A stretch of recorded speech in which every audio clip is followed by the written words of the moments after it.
Chapter 46. But Miss Een couldn't cry on the street, so she could only purse her lips and step forward to pass the clothes to Li Yunxin. Brother Xan, the undershirt you wanted is ready. Are you going to go to court in it? Li Yunxin took it and looked at it carefully. Miss Een was very attentive. It was exactly what he wanted. The gray scale pattern satin glowed faintly. In the dark room, it really did look like scales at first glance. Then he raised his head and said jokingly, "What's wrong? Fluffy, did you get blinded?" Miss Een reluctantly said, "You know, eldest uncle said he's going to bring you to court in the afternoon." Finally he wiped his eyes. "But fortunately it's a court." "Huh? Is there any other way to go about it?" According to his impression, going to court was to bring people to the yamen, slap the table, shout at them to kneel down, and then sign their names. If they didn't, they would be punished. But from what Miss Een said, it seemed that the court here wasn't very scary. According to the procedure, you'll be summoned for questioning first. This time, you'll be questioned politely and won't be punished. But in fact, you'll be monitored. When you go back, yamen runners will be sent to keep an eye on you to prevent you from escaping. After 24 hours, you'll be summoned again. At that time, it won't be a court, but a detention. You may be put in jail. Ah, so that's what it is. Miss Een heard Li Yunxin say this in a low voice. Then she found that the face of her young lover actually showed a relaxed and surprised expression, as if he was very happy to know that court was actually like this. But he still had to be detained. She couldn't figure out what Brother Xian was thinking. She only felt that he was pretending to be relaxed for her to see. Her heart hurt even more. She felt that all the sorrows of the world were concentrated on her. Even the sunshine revealed a sense of desolation. Then she turned around and looked into the shop. A man dressed in black walked out. The constables of the Daqing state were all dressed in black, but the constables had a peacock feather on the left side of their official hats. This was a constable. The newcomer's footsteps were fast, but it was a kind of habitual speed. Mustache, fair skin. He was neither fat nor thin, and his limbs were long and slender. He looked like a good fighter. The constable stood still beside Miss Een. He narrowed his eyes and sized up Li Yunxin. He was nearsighted. Miss Een was about to introduce him to Li Yunxin when the latter smiled and cupped his hands in greeting. "Mr. Een? You must be Mr. Een. Miss Yin's uncle? Hello." The constable's eyes revealed a hint of surprise. When he first met Li Yunxin, he didn't think that this young man was outstanding except for his beauty and bearing. He was a constable of a mansion, so he had met many more people than his niece. However, he didn't expect the other party to be so calm, even after knowing his identity. It was rare. This young man seemed to be quite smart. Things had been going on for so many days. It was impossible for him not to know what was waiting for him. After seeing him, he must have panicked in his heart. However, he did not show it on his face. Instead, he behaved in such a manner.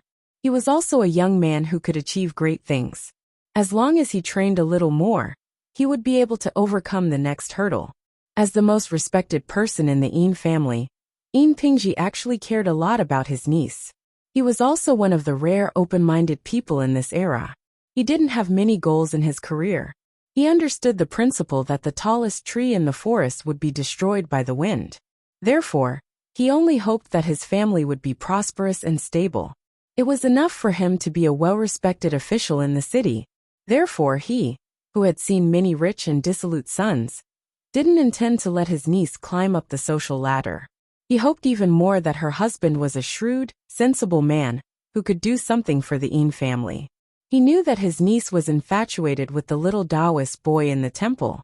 After hearing all kinds of good things from his niece, and knowing the inside story of the case, he understood that this young man and Lao Dao were both innocent.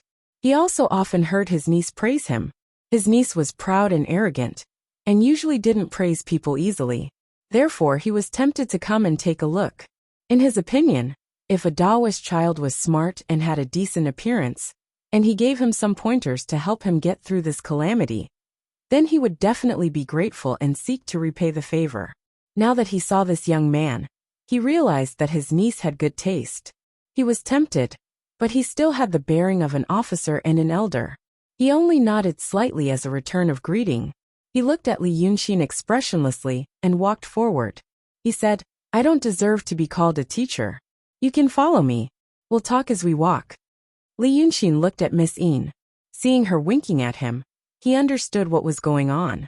This girl, Sai, she was really infatuated with him. She even asked her uncle to teach him. He smiled faintly at Miss Yin and followed her.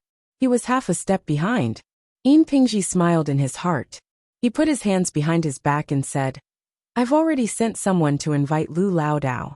The prefectural magistrate isn't in a good mood today, so he's planning to go to court today. Do you know why he's in a bad mood?" Li Yunxin thought for a moment. Because Meng Ao won't let go? Shuerhua is right. You're a smart kid. Yin Pingji made a slight smile on his face. He wanted to express his goodwill and praise, but also not make the other party lose their respect for him. Because of Shuerhua, I'm here to give you some advice. You and I both understand this, so I won't say much. But in this world, you need to know how to take advantage of the situation. You're still young, so you might not understand what I'm saying. But remember, it'll be good for you. As for today, no matter what you think, it's like this. Maybe you feel wronged, but you need to know how to take advantage of the situation.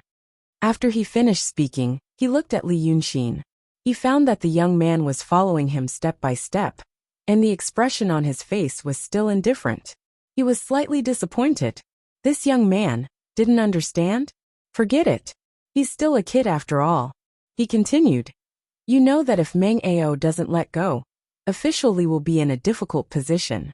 But no matter how difficult it is, he's still the prefectural magistrate, and there are ways to do it. The only difference is whether it looks good or not. Since Shuerhua is interested in you and asked me to come, I'll point you away. When you get to court, admit your crime, and push the blame to Laodao.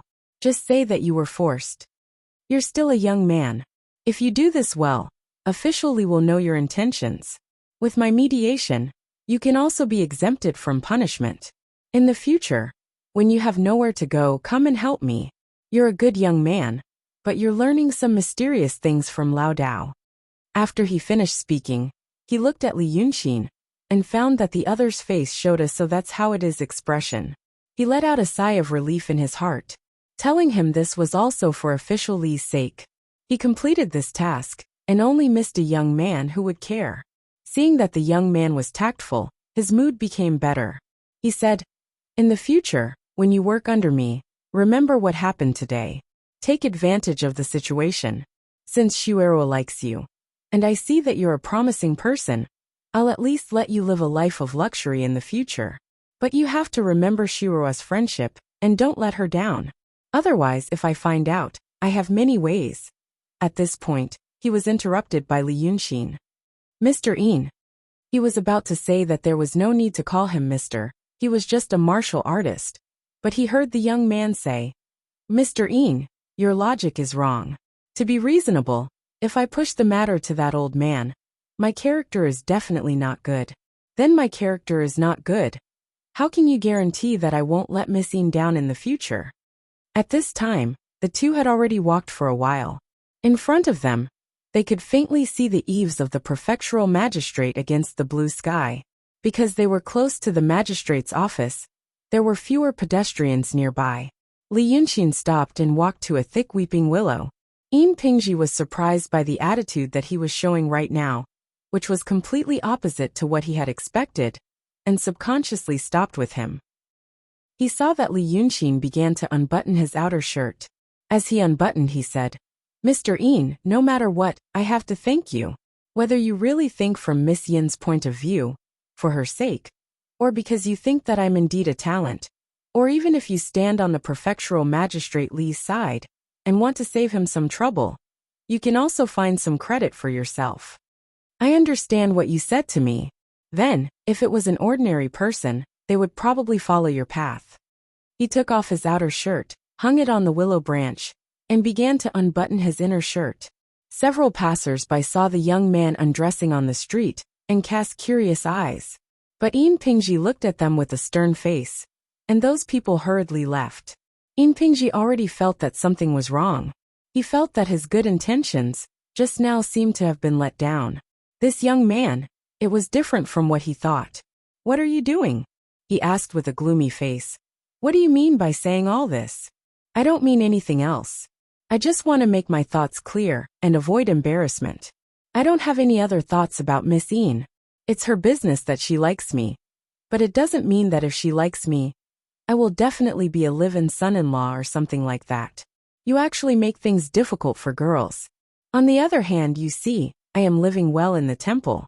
Suddenly, a person came and told me that you have to move away, or he will kill you, because I want this temple. I'm not happy about that.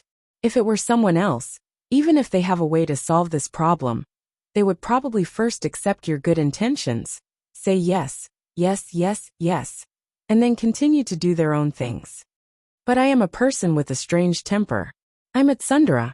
Lee Yunshin had already taken off his inner shirt, leaving only a short shirt on. Only then did he put on the newly made greenish-gray inner shirt with scale patterns, buttoning it up. "If I encounter a great monster, I can't do anything. I will immediately become a coward, and pretend to be a coward to survive. But when it comes to other things, I feel that maybe I can solve it. If I continue to pretend to be a coward, I won't be happy. For example, today if I nod and say yes, I will feel uncomfortable. Then I don't want to do it." Under Yin Pingji's increasingly gloomy gaze, he put on his outer shirt again, looked at him and said, "So, Mr. Yin, I don't want to do it. Lu Laodao is a good person, and he didn't collude with any bandits. That's all I can say." Yin Pingji stared at him for a while, then suddenly sneered. "Do you think I don't know who you are? Maybe I can solve it. You Li Yunshin, formerly known as Li Xiao, are from the Yi nation. Both your parents are dead. Since the age of 7, you have been a Taoist apprentice, and know a few tricks. I've already sent people to investigate you. Do you think that with your little tricks, you can maybe solve this matter?" Yin Pingji snorted coldly. "Do you not understand the situation? The masters of Daotong and Kenzo have already set up restrictions in the magistrate's office. Not to mention you. Even those crooked masters of yours won't be able to do anything once they enter the magistrate's office. I've tried to persuade you, but you won't listen. Haha. Shuerwa, do you really think that I want her to marry you? I want to see. What can you, a kid who doesn't know how to appreciate favors, do?" Li Yunshin was stunned. "Li Xiao, Yi nation? What the hell?" He could understand if he went to investigate himself. But with such a result as a public official, the other party was so sure. What was going on? But in Yin Pingji's eyes, his stupor was the stupor of having his identity exposed. He sneered again, deliberately mystifying. "Did Shuero make these clothes for you? I don't know what you're planning, but this time you've entered the magistrate's office, don't think of coming out again. Leave this undershirt for the grave. Go." Li Yunshin didn't say a word. In front of him, as if he was being escorted away. Right now he wasn't in the mood to care about other things, he was only thinking. What's going on with that identity? Someone is helping me? Who?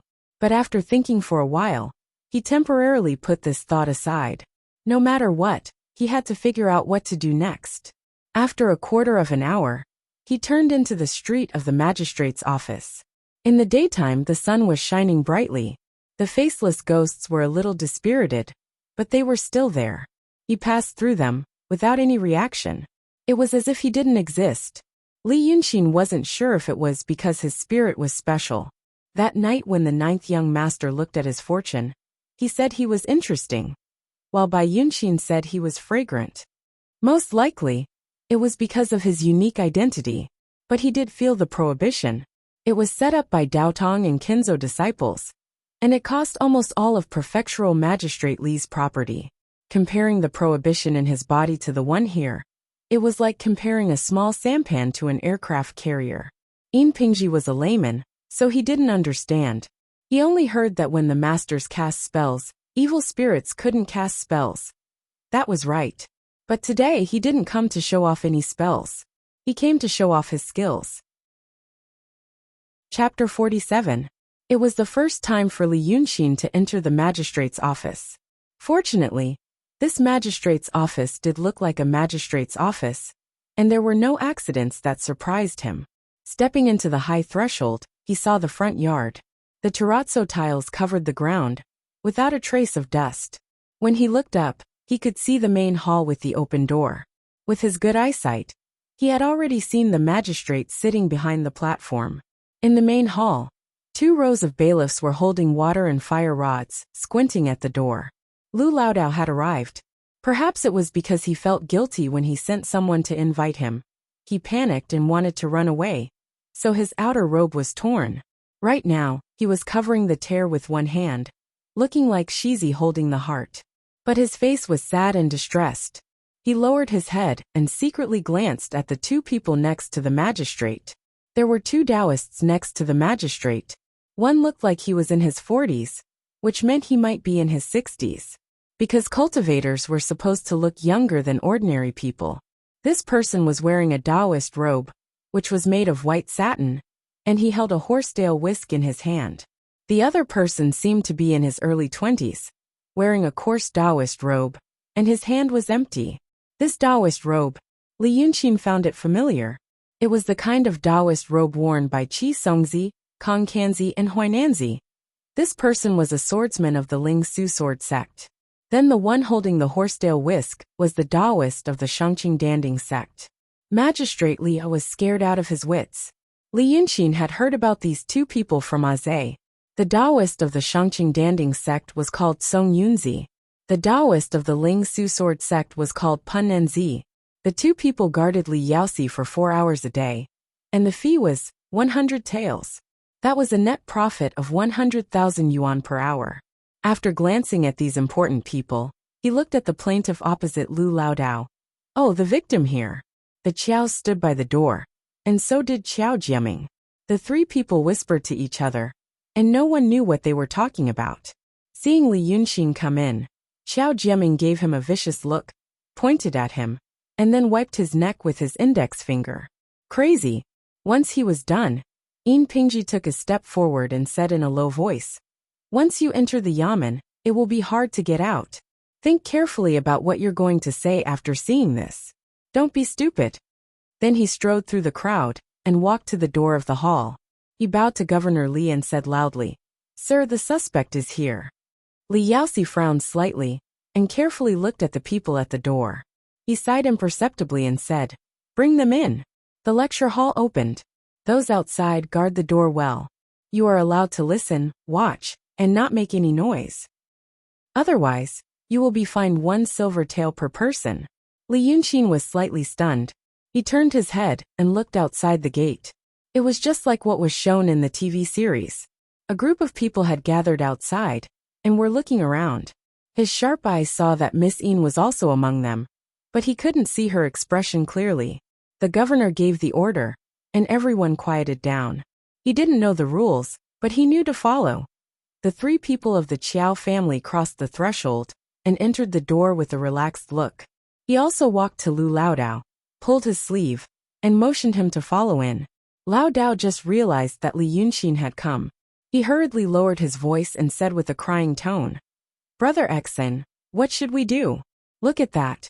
He glanced at the 2 cultivators beside Governor Li. Li Yunqin knew what he wanted to say.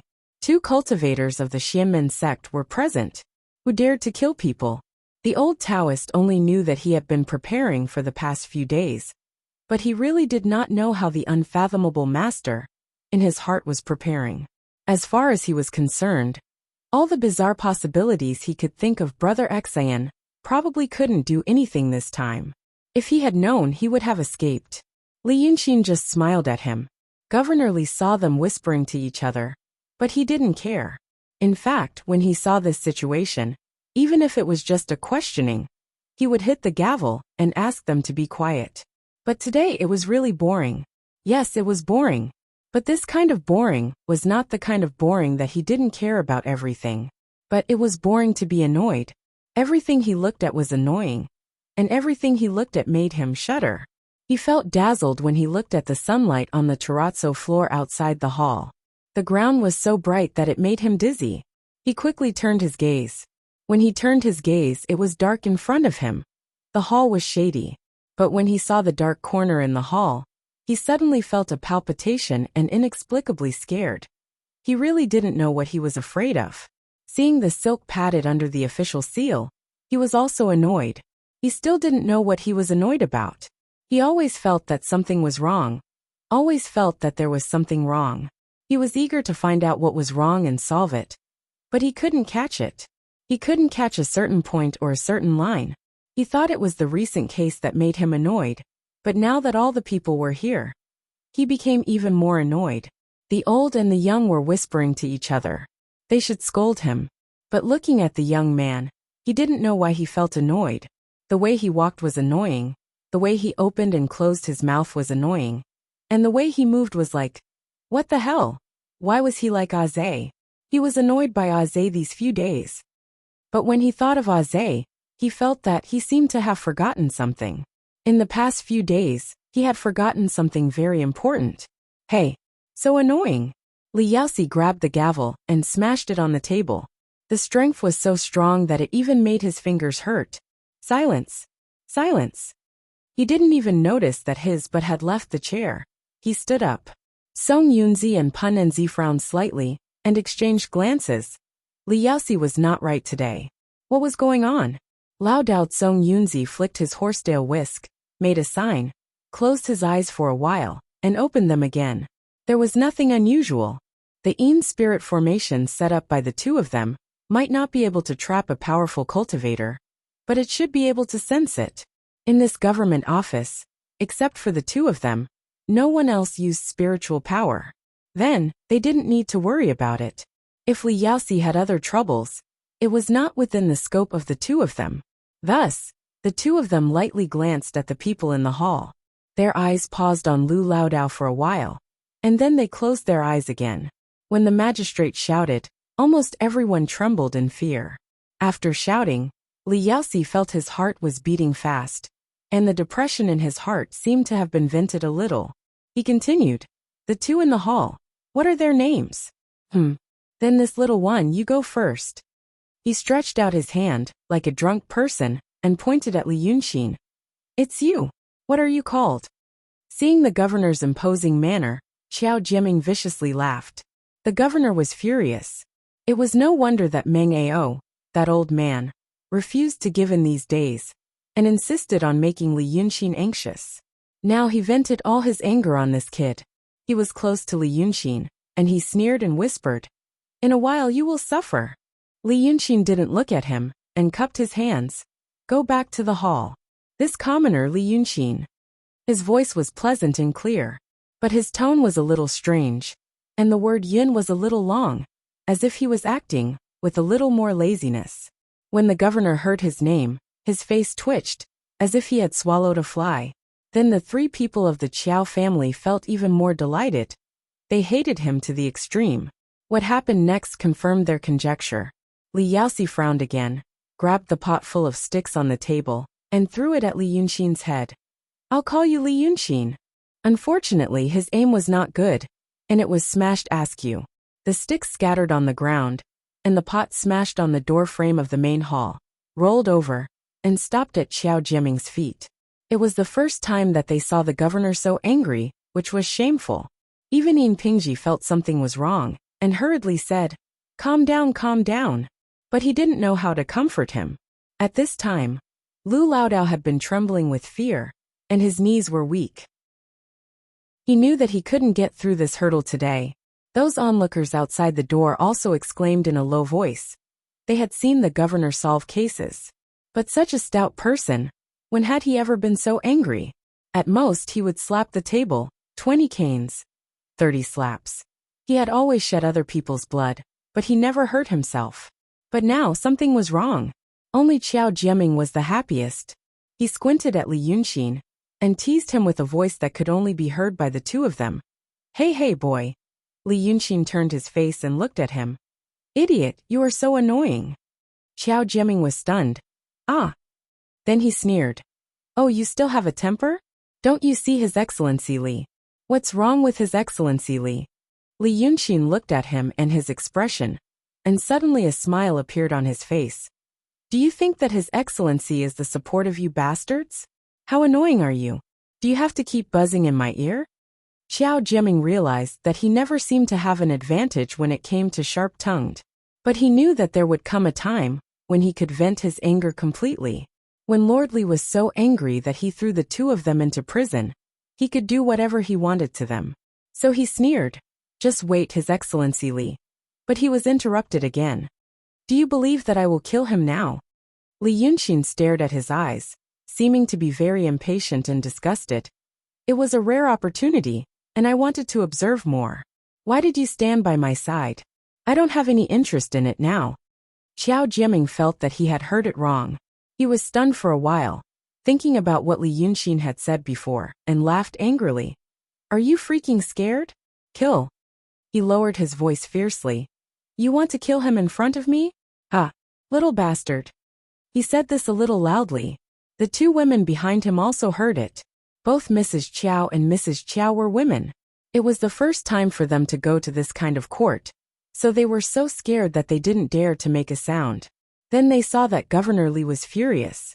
Even as the victim, she also felt nervous and didn't dare to speak. But at this moment, they knew that the two of them were quarreling, which didn't stop them from casting a mocking and pitiful look at Li Yunxin. So Li Yunxin sighed. It was like being pestered by a child who asked for candy. While the two of them were whispering, Prefectural Magistrate Li angrily and violently asked about old Taoist Lu's name and past. He closed his eyes for a moment, opened them again, grinned, and said in a soft, almost whispering voice, "Very well. I will kill him in front of you." Without waiting for Xiao Jiaming to speak again, Li Yunxin had already lifted his hem.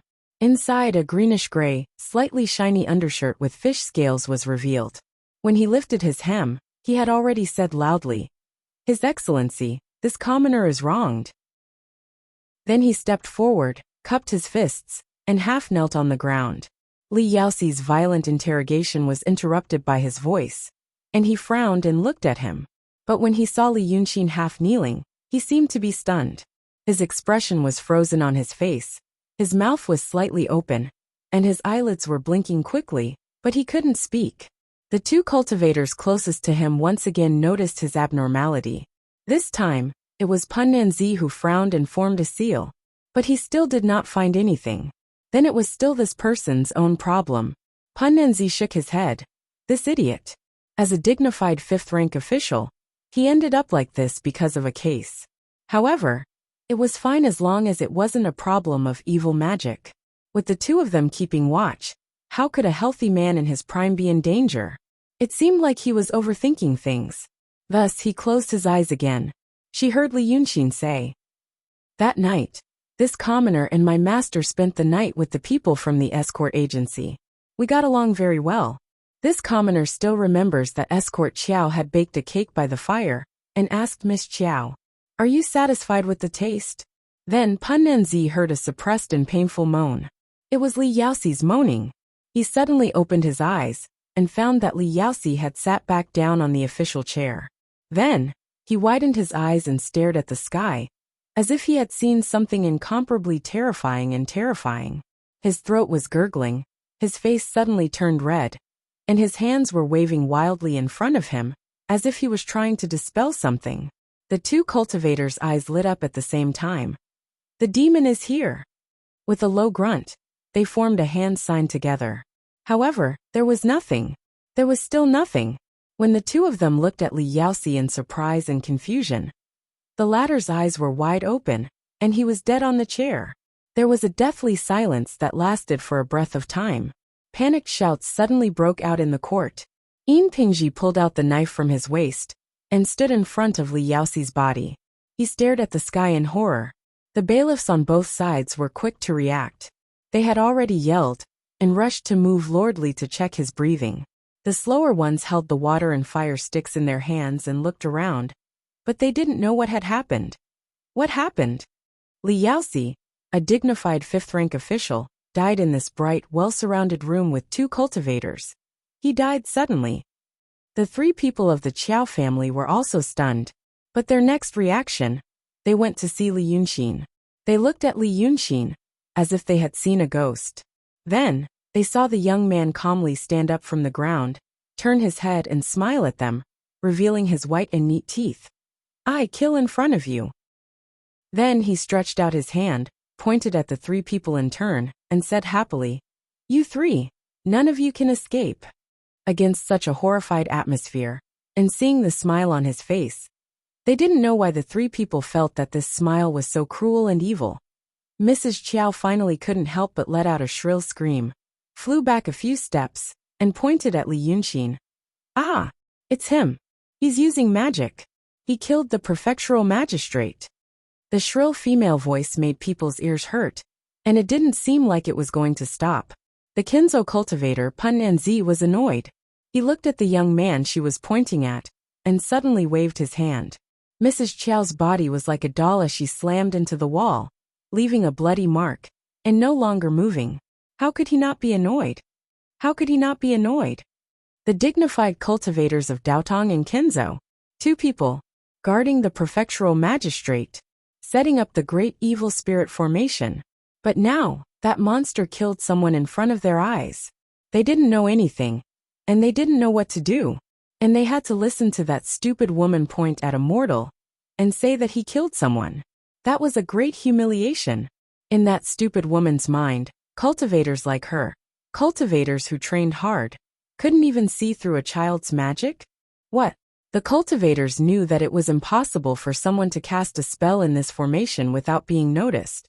Just like how mortals knew that it was impossible for the sky to become the earth, and the earth to become the sky. But Yin Pingji also heard Mrs. Chow's words. These words were like a clap of thunder that struck his heart.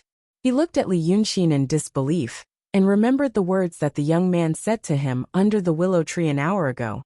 Maybe it can be solved. He sucked in a breath of cold air, and looked straight at Li Yunxin's face. And the young man had already supported Lu Laodao, and was leaning against the wall like many people in the hall who were panicking. The young man was also looking at him. There was a malicious and mocking smile on his face. He looked at him, and then slightly spread out his hands. It seemed like he was saying, "What can you do?" Yin Jiping moved his eyes away with difficulty, and looked at Chow Jiaming, Madame Chow, who were too scared to make a sound and curled up on the ground, and Madame Chow's corpse, which was oozing more and more blood. He seemed to get an electric shock, and forced himself to look away. He didn't dare to look at Li Yunxin anymore. He couldn't say. If he wanted to live, he couldn't say it. Even the two so-called masters didn't notice it. Look at what happened to Mrs. Chow.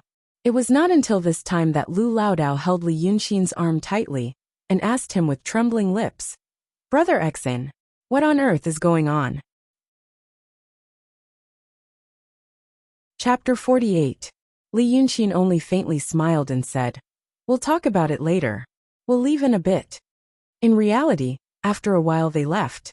Their employer was killed in front of their eyes.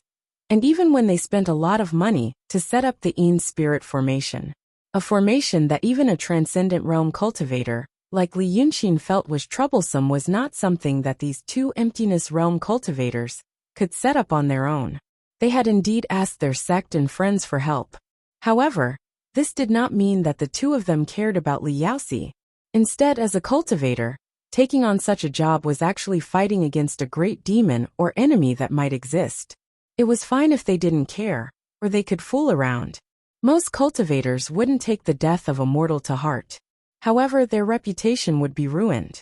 Just like today, from now on, the impression these two would leave in the hearts of the cultivators of the world would be people who set up the Yin spirit formation, but didn't even notice who did it. Their reputation was terrible, not because they were cruel, sinister, or malicious, but because they were useless. Thus, when Song Yunzi looked at Xiao Liushir's corpse on the ground, he frowned. "You were a bit heavy-handed." Pun Nanzi of the Spirit Void Sword sect had completely lost his patience. He could only use his spirit sense to search for traces of the enemy, as he said, "I don't have the benevolence of your Shangqing sect. I already passed the killing tribulation." When his gaze swept past Yin Pingji, he scolded him. "Tell these people to scram. Don't hinder this grandpa's business. If anyone else howls, I'll kill them again." The people in the hall were all ordinary people, this was certain. Even if there was a powerful demon like Bai Yunxin that Huai Nanzi couldn't see through, in this kind of Yin spirit formation, There was no way they wouldn't be noticed. If they stayed here, there would be too many people talking. No matter what methods the two of them used, they would be seen by these ignorant commoners. It wasn't that they were afraid of them secretly learning. It was good to occasionally show off and let the ignorant people worship them. But they weren't in the mood right now. In reality, after the two of them slowly calmed down, what they suspected was it the demon who did it, or was it the enemy who did it? Why was that? Pingji shuddered slightly after being scolded by the immortal master. Gritting his teeth, he glanced at Li Yunxin out of the corner of his eye and said in a low voice, "Immortal masters, please make a decision. This case is still *T case. You think I don't know what's going on?" Pun Nanzi lost his last bit of patience. His eyes narrowed dangerously. "You want to stay here with them and let me go through another calamity?" The case was caused by this case. Killing talent. If I hear about this case again, all of you vermin will die. Pingji didn't know what the killing tribulation was, but he knew that someone would probably die. They also knew that this immortal master didn't care whether they were vermin or not, or whether the people in the hall were innocent. He was just angry. But this anger came at the right time. He hurriedly glared and waved his hand. "Didn't you hear what the immortal master said? Disperse everyone for me. Disperse. Hurry up and carry them away. Don't delay Master Immortal's work." The Yamen runners were confused from beginning to end. Whether in the eyes of the arrestor or the immortal master, they were all insignificant people, so they just obeyed orders. Even if they didn't know what had happened, they still had to obey. At this moment, some people ran outside the Yamen to disperse the onlookers. Some went to carry Madame Qiao's body, and some went to take people away. But Pingji personally went to take Li Yunxin away. When the arrestor walked to Li Yunxin in a panic, Xiao Jiaming and Madame Qiao had been pushed away by the Yamen runners, because they didn't dare to shout anymore, and were scared out of their wits. Li Yunxin's expression and words were still vivid in his mind. "None of you can escape." He wanted to beg for mercy, but he was driven out by the Yamen runners. He staggered away and looked back at Li Yunxin, almost crying. Pingji pursed his lips tightly and walked to Li Yunxin and Lu Laodao. His back was not as straight as before, but his shoulders were slightly slumped, and his neck was slightly leaning forward. Probably even he didn't realize that this was the state he had always been in when he met a superior. He thought for a while, and didn't know how to address Li Yunxin at this time.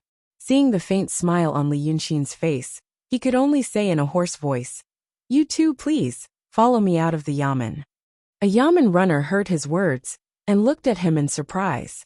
But at this time, Pingji was not in the mood to care about what others thought of him.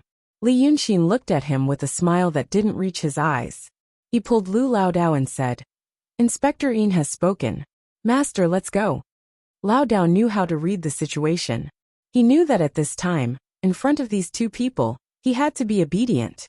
So without saying a word, he followed beside Li Yunxin, full of the great fortune and gratitude of the Daqing state after surviving a disaster. After leaving the main hall, Li Yunxin glanced at Pingji, who was carefully observing his expression. He smiled and said, "Well, don't guess. I killed them, but even if you tell them calmly later, they won't believe you. Instead, you'll be out of luck. They'll think that you're laughing at them. Just like Madame Qiao. You know, that kind of person is always very confident in himself. It's very difficult for him to accept things that are beyond his knowledge." Li Yunxin shrugged. "He's stubborn. In fact, it's similar to your previous state. I said that there might be a way, but you didn't believe me." Pingji's heart jumped with his words, and he hurriedly said, It's me. You want to admit your mistake and apologize to me, but you don't know whether I really did it, or I'm just pretending." The three people had walked to the outside of the Yamen, and left the sight of the two practitioners in the hall. Li Yunxin stopped, and turned to look at Pingji. "I understand. After all, you've been a constable for so many years. No matter at home or in the workplace, you've been flattered. It's also difficult for you to accept things that are beyond your knowledge. If you can't make up your mind, I can open your eyes again." Li Yunxin tilted his head and looked at Xiao Jiaming and Madame Qiao, who were guarding a weeping willow not far away. He pointed to them and said, "Those two people were frightened by what happened just now. I also told them that they would die too. Now I'm telling you. In a while, you help me stop those two people. Don't let them come over to bother me. And don't let them plead with me. Tell both of them they're dead. You see, this is a chance for you to confirm your guess. You can observe and see if you can find some evidence to say that I did it." Chapter 49. Of course, you can also risk your life to talk to the two Taoist priests and observe with them. But only if you're not afraid of death. It's easy for me to kill someone. You're the same. By the way, my master has a friend called Meng Ao. He's in jail. Whatever you do, this man must be set free without a scratch. You can hesitate and be unsure if you want to release him or not. That's okay, at least the guarantor is still alive. You can release him after the two Taoist priests die. But for your own sake, you better pray that he doesn't die in jail. Otherwise you'll be done for. After Li Yunxin said this, Yin Pingji was stunned. Then he shouted to a runner not far away, "Bring the two Qiaos to the back. I'll interrogate them later." Then, without another word, he turned around and ran towards the direction of the prison. Li Yunxin turned to Lu Laodao and said, "Let's go. I'm hungry. I heard that the main branch of Mu Nanju is over there. Let's go have a look. Then I'll tell you about it." Looks like I'm not used to acting cool. If I don't tell someone, I won't know. Ha ha ha. An hour later, the two were sitting in Mu Nanju on Willow Street. It was a private room on the second floor, facing the street. The window was open, and they could see the bright sunshine. But they didn't feel too hot. There was an old willow tree next to the window, and the green silk strands blocked the direct sunlight. They could see people on the street from the window. This was probably one of the busiest streets in Weicheng, with people coming and going. It couldn't be compared to the pedestrian streets of the future, but it was not much worse. Li Yunxin poured a glass of wine for Lao Dao. "Drink it. Calm down. When we get home, I'll buy a whip and let people know that I'm innocent." Lao Dao took the cup with trembling hands and drank it all in one breath. He took a deep breath and shook his head. "Brother Xan, did you really kill the prefectural magistrate?" Lao Dao loved to drink, but he couldn't hold his liquor well, so he still used a medium cup. After drinking this cup of Mu Nan Chun, he felt much more relaxed and was not as scared as before. Carefully he asked another question. "But, how did you kill him?" Li Yunxin twirled the wine cup in his hand. He stared blankly for a while before a smile appeared on his lips. "This is actually also an experiment." "Experiment?" "Yeah, it's a test." Li Yunxin took a sip of wine. "There's no need to make things so big. There are many ways to settle this. For example, it's not like I can't get money. If they want money, I can spend some effort to get it and give it to them. Then we can negotiate. Or I can do something to the Joneses to make them stop. But first, I'm not happy. You have to know that it's not easy to live. Being happy is the most important thing. My biggest taboo is to make myself suffer when there is a way to solve the problem. Second, it's for this experiment. I've never tried to kill people like this before. After the experiment is done, I have other things to solve." As he spoke, his voice gradually became lower. It was hard for Lu Laodao to listen attentively. Li Yunxin suddenly raised his head and drank all the wine. He slammed the table and said, "All right. I'll tell you. You have to know a concept first. I say, old Lu, do you know what consciousness is?" Lu Laodao immediately sat up straight and shook his head solemnly. His face became slightly excited. Li Yunxin knew that he thought that she was going to give him a lecture. But he only smiled and continued. "Consciousness is a person's thoughts. This is easy to understand. People like you probably don't know about consciousness or subconsciousness. Then listen to me slowly. Consciousness, you are thinking about what I said. You hear footsteps outside, and you know that it might be the waiter coming to serve the dishes. These thoughts, the thoughts that you can perceive yourself, are all consciousness. But old Lu, why do you think that the waiter is coming to serve the dishes when you hear the footsteps? If you think about it carefully, it's because you know that this is Southernwood Jew. You know that we ordered the dishes. After ordering the dishes, after a long time, someone came and the dishes should be served. But the process from hearing the footsteps to the waiter is coming to serve the dishes was omitted by your consciousness. These omitted thoughts, you may think of them as your subconscious, your hidden consciousness. Another example is when you practice calligraphy and swordsmanship. When you first learn a word, you need to think about the next stroke and where to write it. When you first practice swordsmanship, you need to think about the next move. But as time passes and you become proficient, you won't think about how to write, and you won't think about how to move. The subconsciousness completes the process for you. They exist, but you can't perceive them. Of course, what I said is the most direct and simplest example. It might not be that accurate. But you need to understand. Do you understand? I'll put the dishes here. And a pot of wine. Hurry and order the other dishes. It was Lao Dao's first time coming into contact with these concepts. He was a little surprised, very surprised that Brother Xian was talking about these, and not the Tao of Immortals. But it was also the first time he thought about these issues. He was also surprised that Brother Xian had studied so thoroughly. He didn't know what Li Yunxin's intention was, but he still listened carefully. After pondering for a while, Li Yunxin drank another cup of wine, and ate a few mouthfuls of food. He nodded. Brother Xian, I think I understand. Then I'll continue. You must have never seen an iceberg. Not many people in the Daqing state have seen one. An iceberg is a huge piece of ice as big as a mountain, floating in the sea.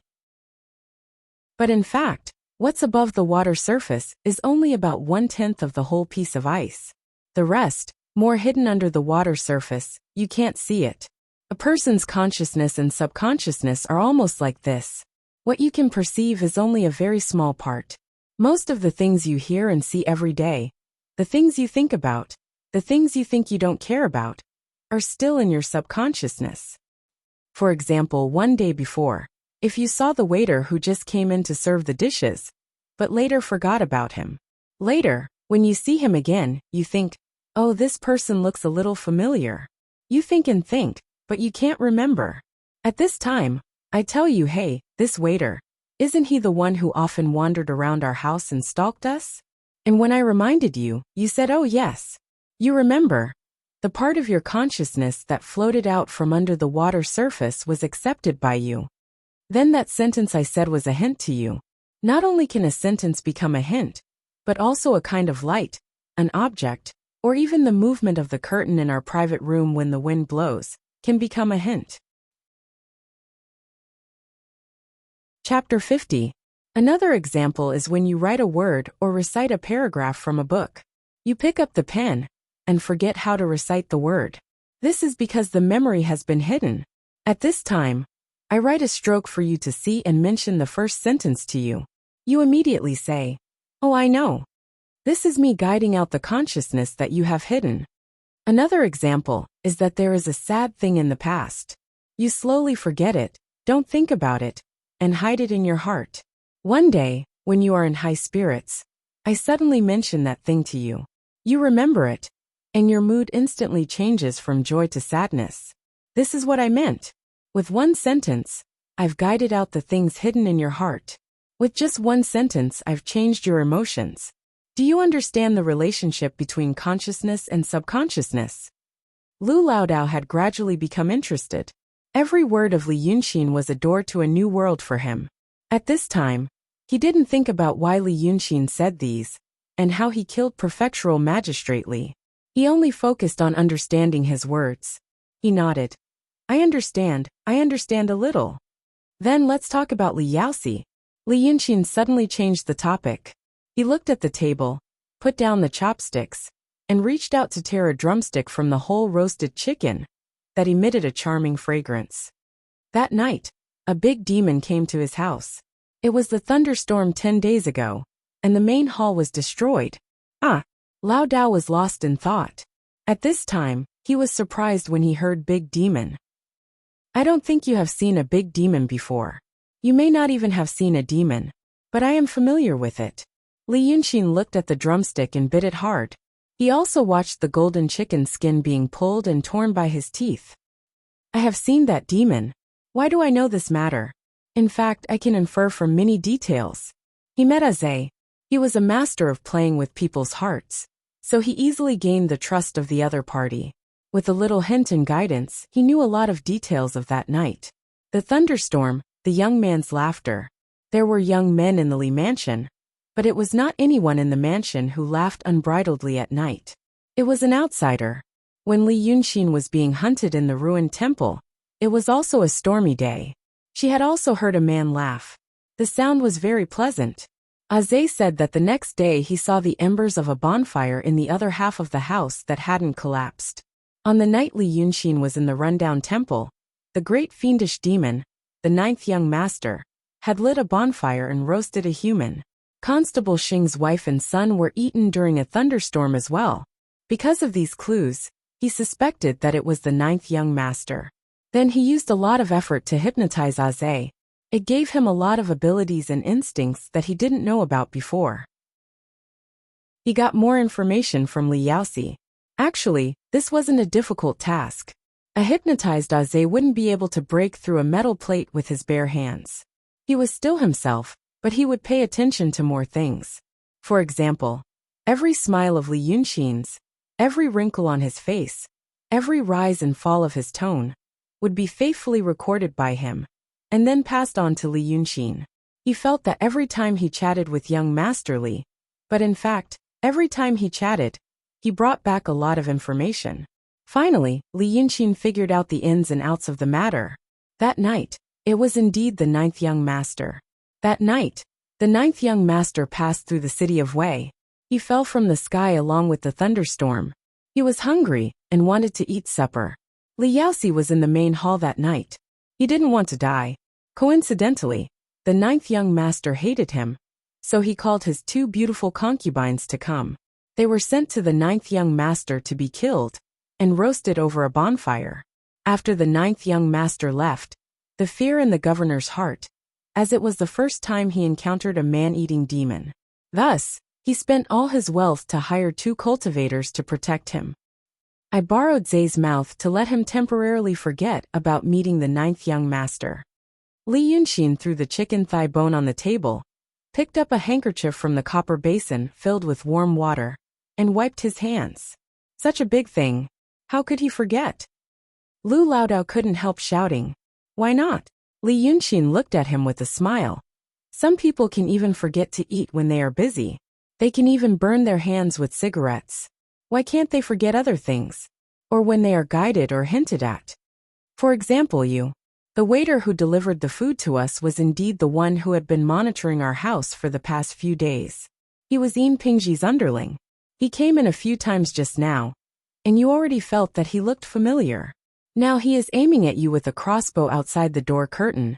Speaking of this, a breeze blew, and the door curtain moved. Li Yunxin used his finger to knock on the table. There was a loud thud. Lu Laodao's eyes instantly widened. He jumped up from the stool and stared at the wall by the window. But after 2 or 3 seconds, he came back to his senses, looked at the door curtain in disbelief, and then looked at Li Yunxin. Sit down. It's okay. Li Yunxin smiled and waved his hand. What did you see just now? But Lu Laodao still walked 2 steps quickly, carefully lifted the door curtain, and then sat back at the table. His face was full of disbelief and great admiration. Brother Xing, just now, I saw the waiter rush in from behind the curtain and shot an arrow at me. It was over there. It missed, and it nailed the side of the window. Yes. Li Yunxin looked at him. Previously, you were wondering how I killed Li Yaoxi, and your heart was filled with great curiosity. What I said was new to you, and you trusted me. So, you listened attentively and completely followed my thoughts. And when I was telling you, I used familiar people seen before, and the waiter as examples. Old Lu, this was the process of me guiding and hinting at you. Through my tone and posture, I repeatedly deepened the impression of these things in your mind. When I had deepened it enough, you drank some wine. So when your mind was at its most scattered, I told you what I said just now. At this time, the boundary between your conscious and subconscious was already very blurry. So for the last time, I knocked on the table. This knock was the last straw, because it was very much like the sound of an arrow nailing on wood. Your mind quickly connected the surging subconscious together, and restored the non-existent reality. You had an illusion. You saw what you saw just now. But you are in good health, so it doesn't matter. You see, this is how it came about. As for that Li Yaoxi, Li Yunxin did not give Lu Laodao a chance to exclaim, and continued. I made him temporarily forget what happened that night. So when the main hall was repaired, he would still interrogate us in the main hall. But although he forgot, I still spent a few days through Aze, constantly hinting and guiding him. I asked Aze to give him thunderbolt wood, saying that it could ward off evil. In fact, I was hinting at the thunderstorm that night, deepening the fear in his subconscious. I gave him fish, reminding him of the demon ninth young master, and also deepening the fear in his subconscious. I also said that the Dragon King temple, the river, and the rain deepened his fear. I made him be constantly guided and hinted at by me, just for the day when I went to court. These days, he was already very irritated. When he went to court and saw me, I used my tone and movements to match Aze's behavior a few days ago to complete the final guidance. At that time, because of anxiety and pressure, he was like you before, at the critical point where his consciousness and subconscious were mixed up. So I said that sentence. I asked Aze to ask him when he was eating, is the taste satisfactory? Then I told him in court. Lu Laodao could not help but continue. You said you heard that escort Qiao at the bonfire. Yes, the bonfire. He asked Miss Qiao if the taste was satisfactory. Yes. Li Yunxin smiled. The bonfire and the taste. When that demon ate people, it was very likely that he mentioned how it tasted. This was the sentence I used to detonate him. At the same time, to be safe, I also wore this inner shirt. Green-gray fish scale pattern. The outer shirt was a white robe, to ensure that he remembered what happened that night again. Then, as expected, he remembered. The fear that had been suppressed for so many days, and the fear that was constantly strengthened by me, suddenly rushed into his consciousness. Everything rushed into his mind. Just like you just now, he saw the truth created by his subconscious. He probably saw that there was another cloud in the sky, lightning and thunder. That great demon rushed down towards him. It was a fear of life and death. But it was not the last time. This time, the fear was 10 times stronger, 100 times stronger. So his mentality exploded. This guy he had high blood pressure, fatty liver. His ancestors all died of palpitations. There was also a family hereditary heart disease. Aze had long told me that Li Yaoxi's heart would occasionally hurt. So old Lu, you were not afraid just now. You were healthy, so you ignored it. This Li Yaoxi had to die. Even in any era, if an autopsy was done, it would still be a sudden heart attack. It has nothing to do with me. You asked me how I did it. That's how I did it. Li Yunxin smiled warmly. Enough to understand a person. Then his life and death were in my hands. Chapter 51. After saying that, Li Yunxin poured himself another glass of wine, and took a sip. The wine was the Mu Nanchun that Lao Dao usually couldn't bear to drink. Even someone like Li Yunxin, who wasn't good at wine, could taste the aroma of fresh grass and fruits. The dishes were almost cold, but fortunately, the two of them ordered mostly cold dishes. They couldn't miss the crispy peanuts, beef with soy sauce, and stir-fried pork hibiscus.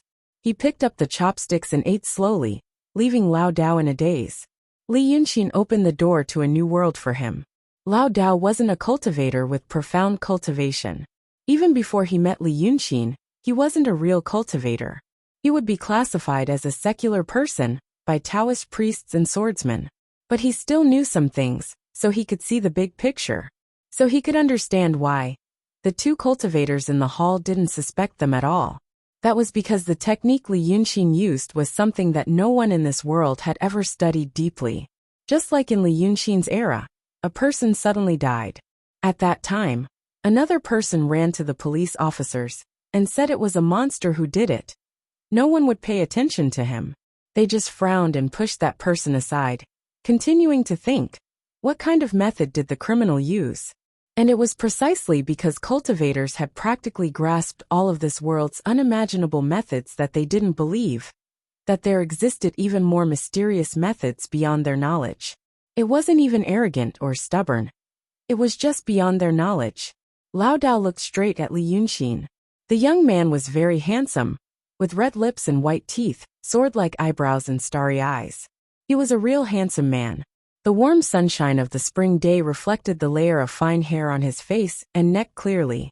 Because he was young, his skin was tight, not loose and not wrinkled. His expression was always gentle. Even when he was about to kill, he was gentle and smiling. But at this moment, when Lu Laodao looked at such a young man sitting in the sunshine, he only felt a chill on his back. Because she remembered what he said before. There's no need to go through so much trouble. I just want to do an experiment. Brother Xian, he just for an experiment, he killed someone. He had killed a 5th-rank official of the imperial court, and there were 2 cultivators on the side. There was a sentence that Lao Dao only dared to say in his heart. This was a thought that suddenly appeared in his mind, one that even surprised him. He was a demonic human, a human demon who played with people's hearts.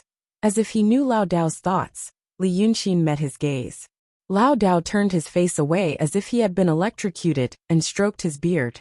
Old Lu, don't be afraid. Li Yunxin looked at him, then looked out the window. I'm actually very easy to talk to. If people don't offend me, I won't offend them. And you really are a good person. I quite like nice people. You're a smart person, and I like smart people too. He put down his chopsticks and stood up. He walked over to the window and looked out. But I hate idiots the most, he said to himself. Stupidity is the original sin. They all deserve to die. These 3 sentences were tinged with coldness and hatred. Lu Laodao had never heard such intense hatred in a person's words before. He didn't know where Li Yunxin, who looked to be only 14 or 15 years old, could have such rich emotions, seasoned tactics, and mature wisdom. He couldn't help but think of that phrase again. A demonic human who played with people's hearts. An inner demon. At this time, Li Yunxin turned around and looked at him. Come on. It looks like you're not in the mood to eat either. Tell the waiter to pack it up. Send it to our mansion. Ha ha ha. Don't pay the bill. There's someone waiting downstairs. Let's go buy a hanging whip. I want one with 200 rings. As the 2 went downstairs, Lu Laodao finally knew who Li Yunxin was referring to. Yin Pingji was sitting downstairs, with a cup of tea in front of him. The innkeeper was also sitting next to him, chatting with him. Lu Laodao was a little perturbed. He didn't know why Inspector Yin came. Was it because he felt something was wrong and couldn't believe it? So he came to find them? But his worries disappeared without a trace when he saw the look on Yin Pingji's face. Originally, Constable Yin was trying to remain calm and was chatting with the innkeeper. But when he saw the 2 coming down from the wooden stairs, he stood up immediately. It looked like a superior who had been waiting for a long time finally came. Seeing him like this, the innkeeper thought there was a big shot in disguise upstairs. So he also stood up in surprise and turned around. But he only saw a young man in Lao Dao. So he was even more surprised. He knew what kind of person Yin Pingji was. The big shots in the city of Wei could be counted. The 4 magistrates of the prefecture. The magistrate in charge of the city of Wei level 4. Under the magistrate were the 4 prefectural magistrates of the 4 prefectures, level 5. But now there was no magistrate in the city of Wei. The previous magistrate went back to his hometown to mourn, and it usually took a year. So in the city of Wei, there were only 4 prefectural magistrates with official titles. Now there were 3. As for the rest of the officials without official titles, the ones with the most authority and prestige, other than the 4 chief arresters of the prefectures, were the arresters of the prefectures. In the Liuhe prefecture under the jurisdiction of Li Yaoxi, Yin Pingji's words carried the most weight. There were more than 100,000 people in the prefecture, and everyone with a reputation knew that Inspector Yin was popular in both the legal and illegal circles. Even Magistrate Li had to be polite to Inspector Yin on some matters. When a new store opened, or a shop opened, anyone who didn't show respect to Inspector Yin would never be able to continue doing business. So the innkeeper was very surprised to see such a figure standing up to welcome the young and old. Then he looked at Li Yunxin, who was looking at Inspector Yin with a smile, casually cupping his hands. Oh, so fast. What happened? Yin Pingji took a deep breath, and reluctantly gave a smile to the innkeeper. Old Wang, go ahead with your business. I have something to discuss with you. The innkeeper was full of surprise. Go ahead, go ahead. I won't disturb your business. Then he turned and said, I didn't know you two were Inspector Yin's friends. It's not a crime to not know. It's not a crime to not know. It's not a crime to not know. It's not a crime to not know. It's not a crime to not know. You two don't have to pay the bill. Li Yunxin smiled. Thank you. Pack up the food upstairs and send it to the Dragon King Temple. The one behind the Hongfu Escort Agency. Ha. Ha. Yes, you are a chain company. You don't know that the small escort agency is on Taoshi Road. The innkeeper hurriedly nodded his head and loudly ordered the waiter to prepare a table just as it is. And then he went behind the counter. He sat on his back, but his ears perked up. Unfortunately, he couldn't hear anything and could only see Inspector Yin's face, like a grandson. Hey, Yin Pingji, you also have this day. But who on earth are these two people? After the innkeeper left, Yin Pingji carefully observed Li Yunxin's face and slowly said a few words. Just now, Madame Qiao was killed by the Yamen runner who guarded her in the backyard. Did you also do this? Chapter 52. But Li Yunxin didn't stop. He just walked slowly out of the door. Yin Pingji had to follow him and stared at his face. Li Yunxin didn't stop until he walked into the sunlight outside of Nanmuju. While tidying his clothes and cuffs, he squinted at the people on the street and said, As a civil servant, you need evidence. It was obviously the Yamen runner who killed them. It has nothing to do with me. Seeing his reaction, Yin Pingji really believed him. But for some reason, he felt as if a heavy burden had been lifted from his shoulders. Instead, he spoke more fluently. Good. I won't talk nonsense. He looked at Lu Laodao and then at Li Yunxin. Yin Pingji, admire those who are capable. What you did today, not only I couldn't see through it, but those two also couldn't see through it. I'm convinced because of this. You are flexible. Mr. Yin is a great man. But I only have one thing to ask of you. Don't kill any more people. Yin Pingji looked at Li Yunxin and said sincerely. 2 people died in one day, and they died in the mansion. If Qiao Jiaming dies, this case can't be closed. In the future, as long as I have a say in the city of Wei, you can do whatever you want. Just don't make it difficult for me this time, okay? Lu Laodao looked at Yin Pingji and felt his eyeballs were going to pop out. He was a native of the city of Wei, so he certainly knew this Inspector Yin. When did he talk to anyone like this? All he wanted now was to push Li Yunxin aside and say to Constable Yin with cupped hands, Okay. Let's settle this matter. However, he saw that Li Yunxin had already tidied up her clothes. She turned around and looked at Constable Yin seriously. Mr. Yin, we may have to deal with each other a lot in the future, so it's better to make some things clear first. For example, you should know what kind of person I am first. Then we will get along much better. I don't like to scare people, I don't like to joke, and I don't like idiots. That's why I said that all 3 of them must die. And that's exactly what I meant. He wasn't trying to scare anyone. I'm not joking when I say that it's my fault. As long as I have a way, he will definitely be in trouble. Now that you know these 2 points, Mr. Yin, you don't have to say anything else. Because if you say anything else, it will make me unhappy. I will feel that you are a very, very annoying person, and my thoughts will not be clear. You're not an idiot. You should understand what I'm saying. Even though he knew about Li Yunxin's methods, even though he was shocked and astonished, even though he said those words that sounded like he was begging and admitting defeat, hearing Li Yunxin's words made Yin Pingji feel embarrassed. His face was red for the first time in a long time after being reprimanded so harshly by a youth. He took a deep breath and squeezed out a few words from between his teeth. Are you threatening me? Li Yunxin tilted his head slightly and nodded. Yes, I am threatening you, intimidating you. If you continue to annoy me, I will kill you. After saying this, he smiled and turned around to leave. Lu Laodao kept saying hey. He looked at Yin Pingji, and then at Li Yunxin, and finally chased after him. Brother Xian, I know you're very capable. But this, Lu Laodao lowered his voice on the street. This person, Brother Xian, Aren't you afraid that he will really come to make trouble? At that time you will really. He won't. Li Yunxin answered him directly. If he really made up his mind to make trouble for me because of what I said, he wouldn't have lived until now, and wouldn't have been able to get this position. Lu Laodao had to believe his words, but he couldn't help but worry in his heart. He felt that Brother Xian seemed to be too arrogant these days. Didn't he say that he would stay quietly in the city of Wei for a period of time? Of course, Lu Laodao didn't know about Li Yunxin's calculative. This Yin Pingji had investigated him. He didn't know what channels and means he had used to find out his background. After staying in the city of Wei for so many years, he not only found out the truth, but also was very sure about it.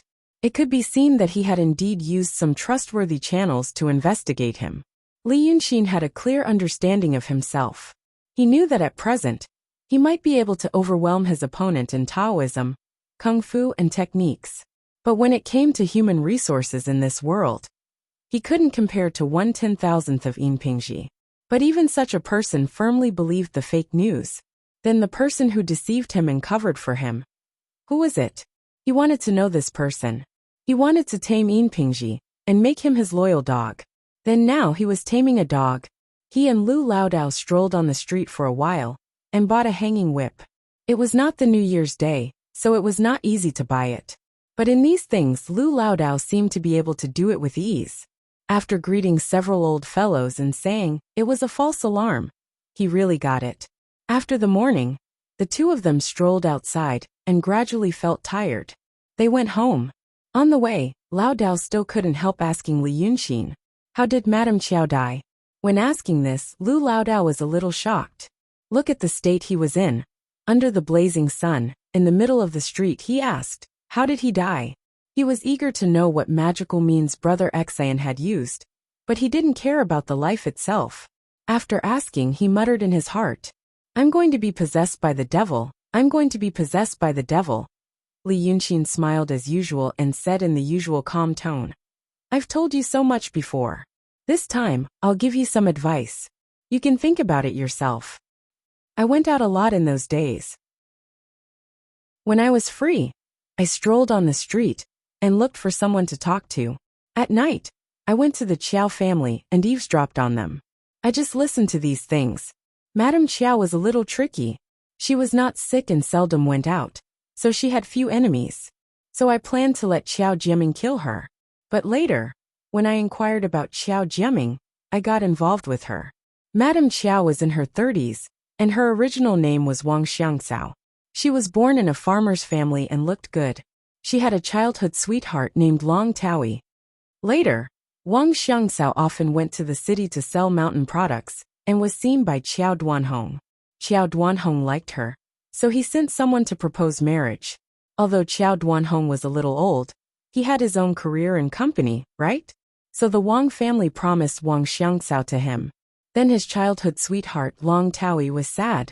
He couldn't forget her, so he worked hard to become a civil servant. It was the Yamen runner. Think about it. The Qiao family had been running the escort agency for several generations. Previously, the whole family had to go to the escort agency. Why were they so miserable? Because Long Taoyi had been making trouble. Chapter 53. The king of hell is easy to provoke, but the little demons are hard to deal with. Long Taoyi was a small Yamen runner, but he was still an authorized official. It was easy for him to cause trouble for a small escort agency. Now that the Qiao family is finished, won't Long Taoyi be happy? This person is also infatuated with love, and has yet to marry. Just for Wang Xiangcao. How do you think Wang Xiangcao reacted? Qiao Duanhong was dead, and the only man in the Qiao family was Qiao Jiaming. However, Qiao Jiaming had an affair with Madame Qiao, so he didn't like her because she was old.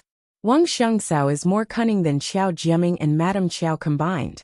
She wasn't in a hurry, and let Qiao Jiaming torment her like a sinner. I'll follow that Long Taoyi after I'm done with this matter. He has plenty of ways to get the family's wealth from that good-for-nothing Qiao Jiaming. But she's a woman. She knows that she's getting old, and she also knows that distance makes the heart grow fonder. The reason why Long Taoyi loved her was because of the memories from more than 10 years ago. as well as the anger in his chest. If we really let him succeed now, and the two of them have slept together a few times, it's hard to say if Long Taoyi feels that it's not the same feeling as back then and dumps her. It's easy if Wang Xiangxiao thinks this way. She had been going out recently, so she could be considered to be acquainted with Yin Shuerhua. I knew when they were likely to meet, and if they didn't, I could make it so. That's why I chatted with that little girl in the front yard when I had nothing to do. Hee old Lu, do you really think that I like that little Lolita? I'm trying to put something in her head. Occasionally, she would bump into Wang Xiangxiao and greet her out of courtesy. Then they would start chatting for some reason. Wang Xiangxiao's heart was filled with men, and Yin Shuerhua's heart was filled with me. What were they talking about? Talk about men. He would keep hinting to Wang Xiangxiao that it's best to keep a distance from a man. Let them watch. If they couldn't eat it, they would be dead set on it. Wang Xiangxiao already had this idea in her heart, and now she has made up her mind. This might have worked on other men, but it's different now. But on Long Taoyi tsk. As Li Yunqin said this, the two of them crossed a bridge. Lu Laodao listened attentively. He didn't understand how his brother Xian understood women's thoughts so well. Li Yunqin was a little tired from walking, so he leaned against the stone railing and stopped. He watched as a man in black with a knife led a black horse across the bridge. A man refused to marry a woman he liked in his youth. How big of a deal is this at your time? Isn't it huge? He didn't even have a back. How unfilial. But Long Taoyi still did it. It didn't matter if he did it. Back then, you and Wang Xiangxiao weren't engaged, and Wang Xiangxiao was willing to marry Qiao Duanhong. You've been making things difficult for her all these years because of this. That's not right. This means that Long Taoyi has a very obvious and serious paranoid personality. What was a paranoid personality like? Love jealousy, sensitive, stubborn and inflexible. You like to complain and blame. Ha, look at me. That's right, I'm a bit of a paranoid personality. I'm very vengeful. Lu Laodao hurriedly waved his hand. No, brother Xian you. Li Yunqin laughed. Old Lu, if you want to learn my technique, you must first understand what kind of person you are. This technique of mine is called the study of the mind, so you don't need to say these things. I know I have a problem, and a very serious psychological problem, but that doesn't matter. I can control it. Continue talking about Long Taoyi. Knowing that he is such a person, it's very easy. In my place, every paranoid personality disorder person is the best knife, sword and killer. He originally held a grudge against Wang Xiangxiao for marrying Qiao Duanhong. Not only did he hate Qiao Duanhong, he also hated Wang Xiangxiao. But he didn't know it.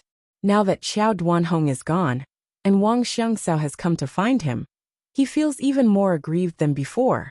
You gave your best years to that person. So now he most hopes that Wang Xiangxiao will flatter him carefully and quickly hand over everything he has. At this time, Wang Xiangxiao is playing hard to get. Then, I will slightly guide and hint him through other ways, and the hostility in his heart will become stronger. He suspects Wang Xiangxiao, and this time he will let her down again. He feels that she is indifferent just to take advantage of him. He always wants to get it, but can't get it. Love gives birth to hatred. When Madame Qiao went out today, I have asked Yin Shuerhua to hint to her for many days. Today she wears red. It's bad luck to pass the court. Wear red. Red. It's also the color of wedding dress. What will happen next? Now you will see it. After Li Yunqin finished speaking, he got up. Let's go home. It's cold. Lu Laodao opened his mouth slightly and followed behind him as if he was sleepwalking. Just like this, he killed another person. When they arrived at the alley in front of the Dragon King Temple, they found that there was already a waiter waiting in front of the door with 2 food boxes. The two of them walked around, but the waiter waited for an hour. Seeing that the two of them finally came back, he hurriedly got up from the wall. You two are back. Shopkeeper Wang asked me to bring it to your mansion, so I waited in front of the door for a while. Lu Laodao had never received such hospitality, so he hurriedly took it. The waiter cupped his hands to the two of them and was about to leave. Li Yunqin stared at him and suddenly said, "Little brother, what did you see when you were waiting for us just now?" The waiter was stunned and looked at Li Yunxin as if he had seen a ghost. Then he breathed a sigh of relief and gave him a thumbs up. Brilliant, really brilliant. No wonder our innkeeper told us to be careful when we arrive at the two Dao masters' residences. That's right, I saw something. The waiter was also a young man. After waiting here for an hour, he had long been impatient. Knowing that these two were the honored guests of the shopkeeper, he also wanted to please them. He stood still and said vividly, "Just now, I was a little tired from waiting, so I leaned against the wall and sat on the ground, wanting to rest for a while. In the end, I was half asleep and half awake, so I had a dream." "What did you dream of?" "Hi, I dreamed of a very beautiful young master, wearing a white robe, passing by here. When he reached the door, he stopped. He looked into the door for a while, smelled it, and saw me again. In my dream, I thought that maybe he had something to ask me, so I remembered. Guess what happened? The young master in the dream was not human. He smiled at me and opened his mouth. Oh my God! His mouth was grinning from ear to ear. A mouth full of sharp teeth. He was a monster. I was so scared that I fainted. I don't know how long it took for me to wake up. You said that this dream, sigh. I was so scared that when I saw the two of you, I was still in a daze. Especially when I saw you. You were also good looking. And you were also wearing a white robe." Li Yunxin smiled. He said, Then it's nothing. I was just afraid that you would be wronged here. Since there's nothing else, let's go back. Here, take this piece of silver." Seeing him smile, the waiter thought that he liked his story, so he smiled as well. He took the silver piece, said that he would come back tomorrow to collect the food box, and walked away with light footsteps. Seeing that he had left, the smile on Li Yunxin's face disappeared without a trace. Lu Laodao carried the food box, so happy that the wrinkles on his face bloomed like chrysanthemums. When he opened the door, he turned his head and saw Li Yunxin's expression. He was stunned for a while, then asked, "Brother Xian, what's wrong?" Li Yunxin was silent for a while. "Old Lu, these few days, you have to think of a way to make yourself more interesting." Chapter 54. Lu Laodao put the last piece of marinated beef into his mouth and drank the wine in one gulp. Then he wiped his mouth, removed some meat from his white beard, and sat up straight. Li Yun looked at the dishes on the table and asked, "Don't you want to eat some more?" The old man shook his head and looked straight at him. "Come on. I'm full. The dishes from Munanju over there are actually really good." Li Yunxin sighed. "If you were really full, I would have told you. I'm afraid this is the last good meal you'll have." Lao Dao's face tightened, carefully trying to figure out his expression. Li Yunxin spread out his hands. "Don't look. It's not a joke. It's a long story. I can tell you some of it, and some of it is my privacy. I'll tell you what you can understand, and you can fill in the blanks with your own imagination." Lao Dao always couldn't fully understand some of the words in Brother Xian's words, so he just nodded. He knew that Li Yun had something very important to tell him. Before that, he let him eat a good meal and drink some wine. Lao Dao felt that the matter seemed to be a bit serious. "The matter? I have to start from that night. That night, I was chased by two retarded people." It was afternoon when Li Yunxin began to tell the story. The sunlight shone into the small pond in the courtyard, and the green lotus leaves were almost transparent, casting a shadow on the bottom of the pond. When he was about to finish, the sky had already darkened. The last bit of the setting sun lingered in the northeast corner of the courtyard, and smoke could be seen not far away. The air began to be filled with the aroma of food, and occasionally women in the back street could be heard laughing and scolding their disobedient children. There was a burning cloud on the horizon, golden yellow, like a whole mountain carved out of topaz. On such an ordinary spring evening, in such an environment full of human feelings, Lao Dao heard Li Yunxin's last words. He wasn't dreaming in the afternoon. He saw the ninth young master, and then he fainted. He came looking for you, and who knows when he will come looking for you. If you're afraid, you can move out first." Lu Laodao blankly sat by the stone table for a long time, not knowing if it was because he was shocked by this matter, or because he was already scared out of his wits. A man-eating great fiendish demon actually existed. Furthermore, they would come knocking on his door. According to Brother Xan, although he looked like a human, his humanity was almost non-existent. Li Yunxin saw that he wouldn't wake up for a while. So he stood up and broke a bamboo leaf to play with. Lu Laodao's reaction was easy to understand. Everyone in this world knew that cultivators existed, and they imagined them to be mysterious and unfathomable. Even for people like Song Yunzi and Pan Nanzi, who stayed in the city and were often seen by people, mortals would think that maybe at night, the celestial master would go far away to kill the demons. In his previous world, something unexplainable happened. People said that it was aliens, and that it was a secret government experiment. But in this world, there was only one explanation for unusual things happening, which was mysticism. People also believed in ghosts and demons. The number of ghosts and demons was definitely more than cultivators, but less than humans. Mortals built cities and farmlands, recuperated, built their own dynasties, and became more and more prosperous. Thus, the demons gradually retreated to the remote mountains and forests. Occasionally, there were powerful cultivators who mingled in the human world. Some were good, some were evil, and they left behind many legends. But in the end, they were only legends. Demons wouldn't come to the city and stand on the street, telling people that they were a different species. Come and see. Therefore, people believed in such things. But most people wouldn't be able to see them in their lifetime. Or maybe they saw them, or even lived together, but they didn't know. Therefore, Li Yunxin could understand Lu Laodao's feelings.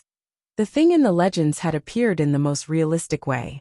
For every mortal, this was a huge shock and a sense of unreality. After a while, Laodao said, "I'm not leaving." Li Yunxin turned around.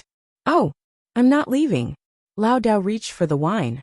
He wanted to take the cup first, but after thinking for a while, he directly took the wine pot. He opened the lid and drank a mouthful, wiped the water off his beard and said, "Hey, I, Laodao, have stayed in this Dragon King temple for my whole life. Now Brother Xian, you're here again, and you've taught me so many things. Although if you don't say it, I'm embarrassed to call you Laodao, but in fact Brother Xian, you're my second master. If I leave now, I'll first be sorry to my master, and then, I'll be sorry to you Brother Xian. I'm not leaving. I Laodao, am already this old, how long can I live? Even if I die I'll die here. I'm not leaving." The sky darkened, and the bamboo forest became even darker. Li Yunxin looked at him with sparkling eyes. "You're really not leaving? You might die." Laodao took another mouthful of wine, waved his hand, and his sleeves rustled in the wind. He said with a heroic spirit, "Brother Xian, don't provoke me. I know that your past must not be simple. Well, I saw you kill people today, and Laodao, well, I was really frightened and felt that you were going to become a devil." He put the other hand on his thigh, drank up the wine in the wine pot, and slammed it on the table. "After that, Laodao, I thought, well, didn't you treat me well? That Madam Qiao, Madam Qiao, Madam Qiao, and Xiao Jiaming are all inferior to pigs and dogs. This kind of people, well, I killed them." His body swayed back and forth as he spoke. I've been a good-for-nothing for most of my life. This time, Lu Laodao must follow Brother Xian well." With a plop he fell to the ground. There were 4 pots of Mu Nanchun in the food box of Mu Nanju, and he drank all of them. Li Yunxin sighed, walked up to him, and lifted his foot to kick his leg, which was still on the stone bench, down so that he could lie down more comfortably. Then he squatted down, and looked at Lu Laodao carefully. He had a gray beard and a wrinkled face. His skin was loose and dull, and there were even faint age spots on his neck. This was the image of an old man who had been tortured by life for decades, which was common in this era. But such a cowardly old man had been with him for so many days. He didn't hate him. Li Yunxin stared at him for a long time, and then reached out to take a chopstick from the stone table on the side. He wiped the chopstick on Laodao's body, and then broke it with a little force with his fingers. The sharp fracture was shimmering in the newly fallen night, because of the grease that had not been wiped clean. Li Yunxin put the tip of the chopstick on Laodao's neck. This lasted for a quarter of an hour. He stood up and casually threw the half chopstick aside. "Humph. An old man. His voice rang out in the courtyard, which was particularly clear, because the sound of insects had disappeared at some point. Li Yunxin's body suddenly stiffened slightly. He stood where he was and was silent for a while. Then he slowly took 2 steps forward and looked back. Behind him, a white-clothed man with a face that was far more handsome than his opened his mouth and revealed a charming smile. "You're still so interesting, little guy."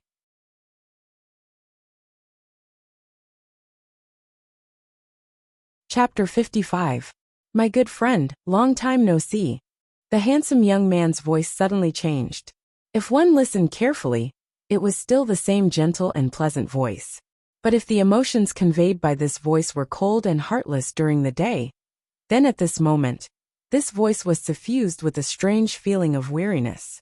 Whether it was the ending, the turn, or the ups and downs of the tone, it seemed to have an indescribable rhythm. From this moment on, Li Yunxin exerted all of his abilities and the subtle intuition that his 2 lifetimes of experience had given him, because he knew clearly that the biggest crisis since he was born had come. His eyes didn't miss any details of the other party. The movement of the facial muscles, the slight trembling of the eyelids, the subtle upward curl of the corners of the mouth, and the slight tilt of the shoulders. The 9th young master was satisfied with what he said just now. Right now this big demon was temporarily in a state of pleasure. The 9th young master walked briskly in the yard. His robe sleeves fluttered under the moonlight, looking very beautiful. Then he walked to Lu Laodao and smiled. "This place is not bad. Little guy, I came here in the afternoon." His eyes flashed with joy and novelty. "But we are friends. So, I didn't break into your house. You see, we are friends, ha ha ha." Li Yunxin maintained an appropriate degree of meekness, but he didn't make the other party feel humble. He realized that the 9th young master was sincere when he said those words. At least he was sincere at the moment, especially when he mentioned the word friend. This big demon didn't have many friends before. That was a normal thing, right? There weren't many demons as strong as him, so it was normal that they didn't know each other well and didn't have friends who matched their status. That Bai Yunxin was also a big demon, and she seemed to know the 9th young master. But the problem was she didn't seem to see the 9th young master as a friend.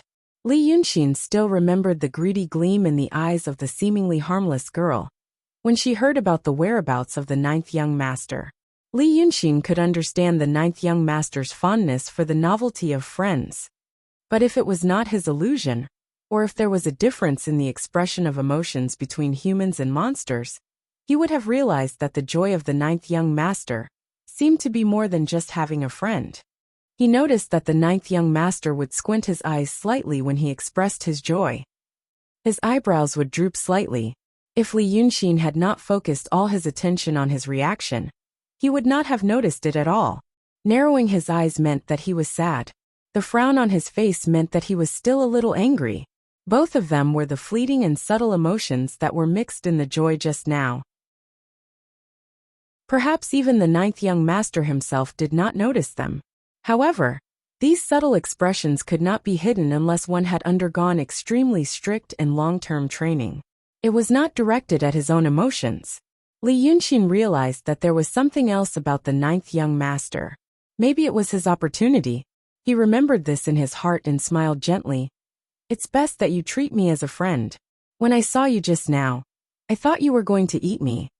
He took 2 steps away and said, "I knew you passed by here a few days ago, and you ate 2 people. The concubine of the prefectural magistrate, right?" When he said this, the 9th young master had already taken a step away, with his back facing him.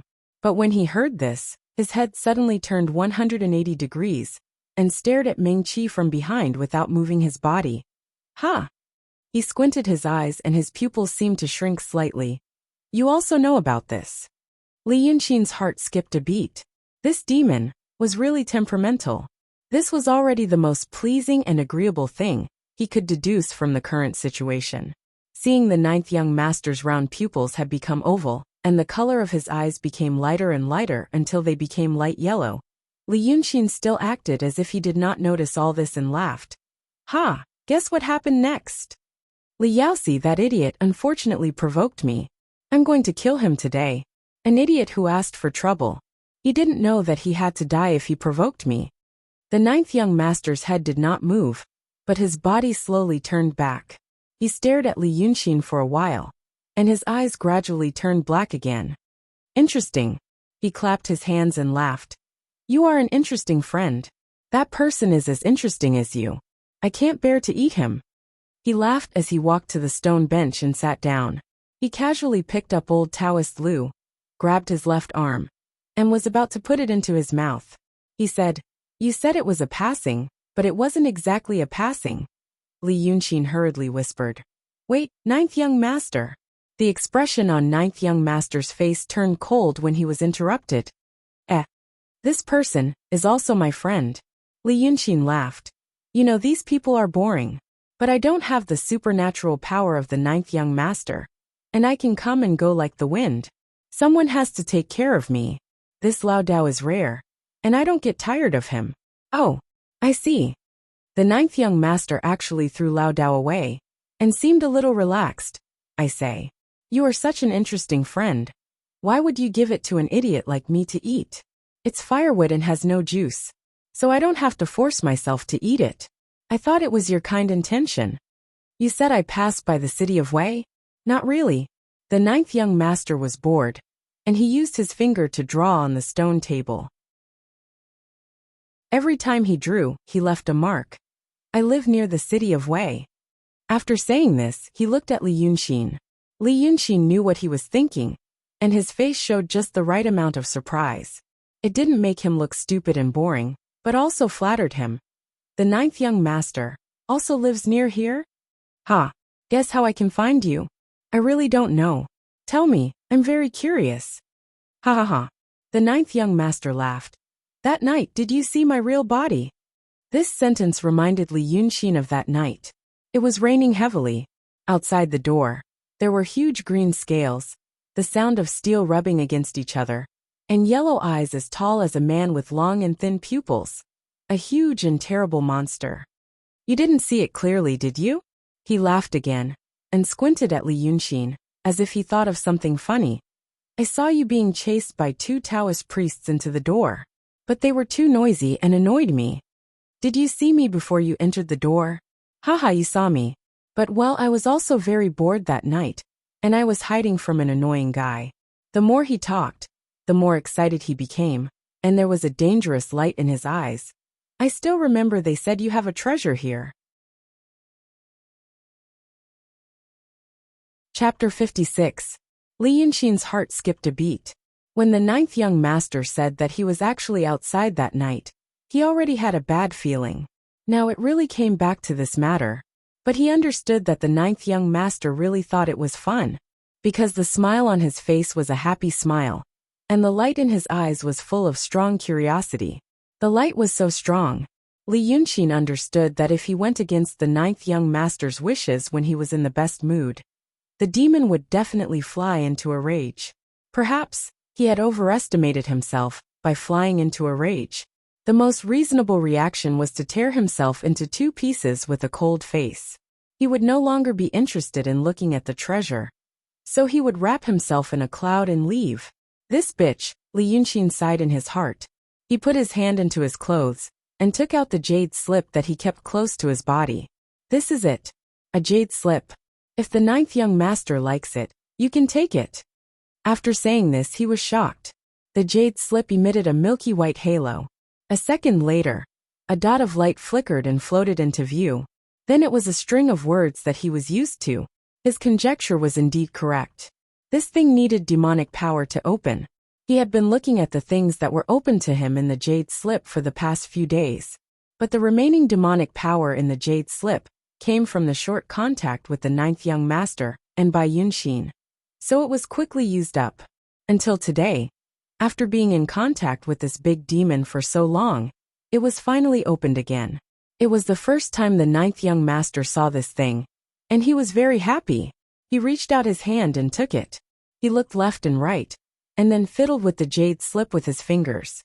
Li Yunxin knew that he couldn't open it. No one in this world could open it except him. Sure enough, after fiddling with it for a while, he lost interest. He pretended to give it back to him. Li Yunxin restrained himself.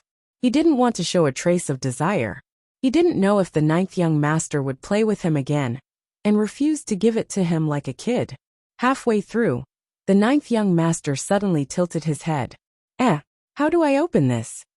I don't know at all. Li Yunxin shrugged. I just treat it as a treasure, and keep it close to my body. Maybe it will be useful. I see. The ninth young master looked at Li Yunxin and smiled. Then why do you keep it? It was useless. Since we are friends, I, little 9, am not a petty person. Oh, I'll give you something in exchange for this piece of trash. In the future, we'll keep it for ourselves. When I want to eat you, I remember that we've exchanged things. I definitely won't eat you alive.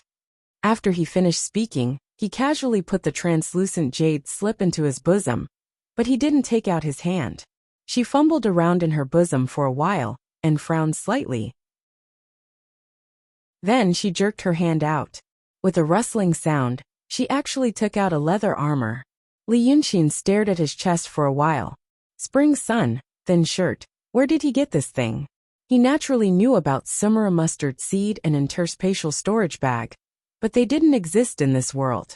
Previously, when Bai Yunxin gave him the small sword, he also fumbled around in his sleeve for a while.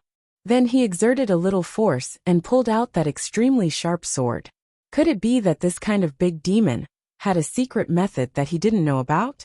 He looked at the leather armor again. It was just a thin piece of armor. It was sleeveless and could be worn close to the body. It was so thin, it looked like a CT film of him at that time. But there was another detail. The ninth young master took it out and scratched it casually.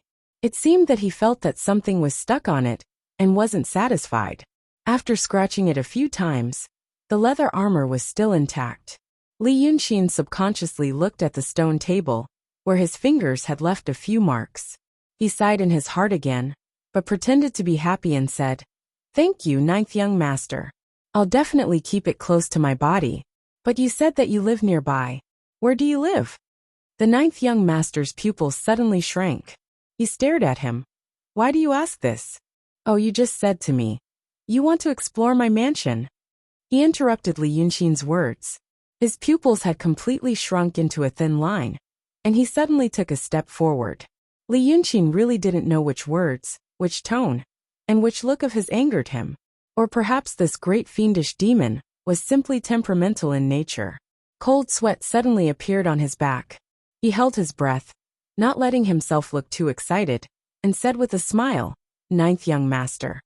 Before he finished his words, the ninth young master suddenly turned his head and stared straight at the northwest. After staring for a moment, he waved his sleeves and slapped Li Yunxin to the wall. Then, wrapped in a cloud of mist, he flew up to the sky. When the demon fled, the strong wind blew the bamboo leaves in the small courtyard, making a rustling sound. It took a long time for the wind to calm down. After a while, Li Yunxin, who was leaning against the wall, slowly let out a moan. "What the F***ck?" First, he gently moved his arms and legs to make sure that there were no fractures in his limbs. Then, he slowly inhaled and exhaled deeply to make sure that there were no fractures in his ribs and lungs. Then, he closed his eyes and carefully felt for a while before he slowly stood up from the ground. F***king crazy. A demon is a F***king demon. Just now any ordinary person, even if his real strength was similar to what he had shown, would have been slapped to death on the wall. Fortunately, he was in the transcendent state. There was a difference between the painter's transcendent state, and the Taoist priest's transcendent state, and the swordsman's transcendent state. The similarity between the three was that their spirit was strong enough, and they had a deep understanding of their own sect. They could shift their focus to abandon the 7 emotions and 6 desires, instead of the cultivation of their spirit. Starting from the transcendent state, the cultivator's main mission was to pass the God's test. This was because there were many cultivation methods above this state that could not be practiced by those who did not have a clear mind. The transcendent state was a watershed. Countless cultivators were stopped at this point. This was because they could not abandon all kinds of emotions and desires. When they practiced more advanced cultivation methods, it was easy for them to be possessed by the devil. When the Taoist priest and the swordsman cultivated to the transcendent state, they already possess great supernatural powers and power. Riding on a crane to fly in the sky, riding on a sword to escape far away, these were the signs of a cultivator in the transcendent state. They could break free from the shackles of the earth. In addition to the various techniques used to fight with humans and demons, their power should not be underestimated. If a cultivator at this stage was well prepared, without any interference from others, and with the help of the right time and place, it was not difficult for him to destroy a city by himself. However, the painters, of course the painters and Taoist priests in the past, cultivated to the transcendent state, they could not be compared to the Taoist priest and the swordsman. When the two met on a narrow path and suddenly fought, 5 painters might not be able to defeat a Taoist priest or a swordsman. Although the true state and the mystic state might be different. But those things Li Yunxin had no way of knowing. Even so, when a cultivator tempered his spirit, he tempered his body too. Li Yunxin could not unleash the strength of the transcendent state, but he had the capital of the transcendent state, a body that was far stronger than an ordinary person, or even an ordinary cultivator. That was why he did not lose his life this time. The 9th young master merely waved his hand out of anger. If it was not Li Yunxin, but someone else, who took his thin armor just a moment ago, he would have been killed by the 9th young master. He stood up and walked a few steps before he slowly walked to the stone table and sat down. He stared at the sleeping Lu Laodao. But he was not actually looking at him. He was arranging the thoughts in his mind. The jade scroll of enlightenment was gone. Well, there must be a way to get it back. But that was not the most important thing right now. The 9th young master knew where he was. Of course he could run. But he did not doubt that the armor given to him by the 9th young master was the same as the sword given to him by Yunxin. He could not run away. He had to get along with him. The problem was that the time they had spent together was too short. Even though he had tried his best tonight, he still annoyed him at the last moment, and almost got killed. What was the problem? That psycho said that he lived nearby, but he had to guess how he found this place. He had to understand him. He had to try to understand him. He had to know him like the back of his hand, this psycho. Li Yunxin stared at Lu Laodao for a while, and suddenly raised his eyebrows. He thought of something.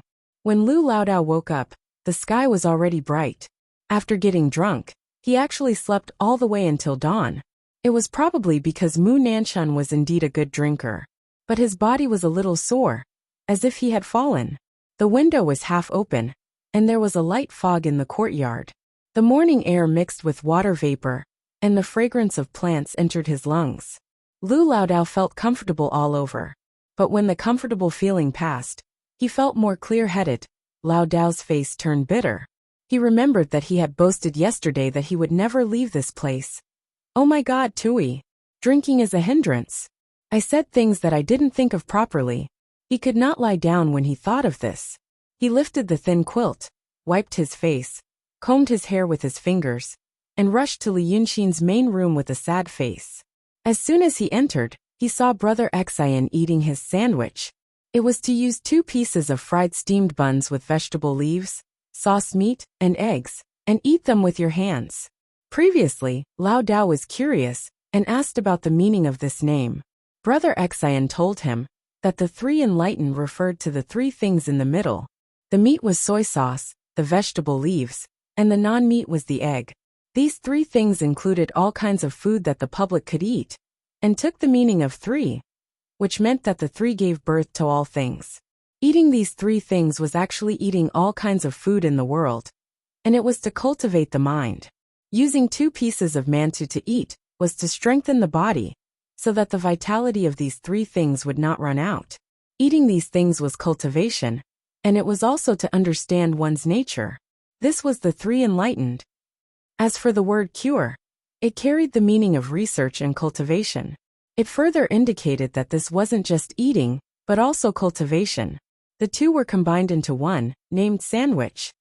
Laodao was suddenly filled with respect, thinking that the disciples of the big sects were indeed different. He used to refuse to eat like this, thinking that it was undignified and like a child. But after listening to Li Yunxin's teachings, he was enlightened and made sandwiches for the two of them every morning. Brother Xian seemed to be very happy that he could do this, but Lu Laodao always felt that there was a strange smile on his face. Li Yunxin was eating while quickly flipping through a stack of books on the table. Lu Laodao glanced at it and was surprised. Brother Xian, why are you reading the temple annals? Li Yunxin didn't raise his head. I have something to tell you first. Hold the door and don't get excited. Last night, the monster came and wanted to eat you, but I told him that you were my servant. So he didn't eat you. If he comes again in the future, you have to play the role of my servant. Okay, close the door, it's scary outside. I have something important to do. It was the first time that Lu Laodao heard Li Yunxin talking to him at such a speed, and he was stunned for a long time. He opened his mouth to ask, but saw a stack of books on the other side of the table, and realized that Brother Xian didn't sleep at all last night. So he took a deep breath, and slowly went out of the door, letting the turbulence in his heart subside. That demon actually came last night. Brother Xian saved his life again. Li Yunxin saw Lao Dao quietly went out, and continued to read the temple annals. There was a temple annals in the Daqing State Dynasty. Li Yunxin used to know county annals, but he didn't hear about temple annals until he came here. The Dragon King Temple in the Daqing State Dynasty was a strange thing. He couldn't find a similar institution or organization from his original world to compare it.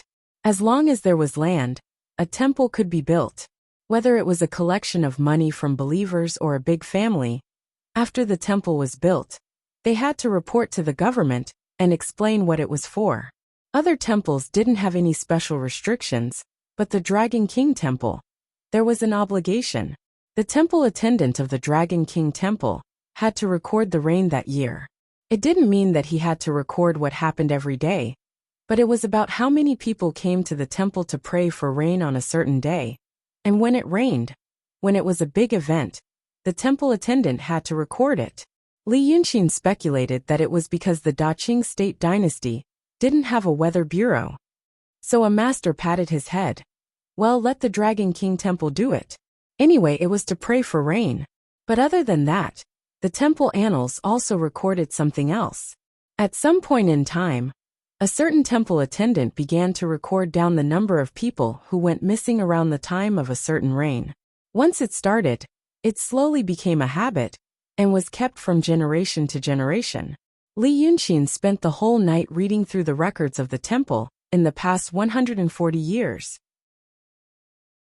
Then he closed the last book, rubbed his forehead with his fingers and walked out of the door. Lu Laodao wasn't there. He probably went to clean the vestibule. These days, he had to go to court and was framed, so there were fewer pilgrims coming to the vestibule, so he neglected to clean it. The fog had dispersed, and Li Yunxin sat on the stone steps in front of the house, basking in the sun for a while. He felt that he knew the real identity of the ninth young master. Last night, the ninth young master had said it clearly, but he was only worried about the jade slip of enlightenment. So he only remembered it, but didn't think deeply. The ninth young master said, "Did you see me before you entered the door?" "Haha, you saw me. But, well, I was also very bored that night, and I was hiding from an annoying guy." He said that he saw him before he entered the temple, and he was hiding from someone. On the rainy night when he was chased by two swordsmen, before he fell into the temple, he did glance at the eaves of the temple. In that short moment, Li Yunxin saw a corner of the eaves in the distance with the help of the electric light. On the eaves, a dark green Qi-Wen glanced at him in the heavy rain. The ninth young master, not a demon. He was Qi-Wen, the ninth son of the dragon.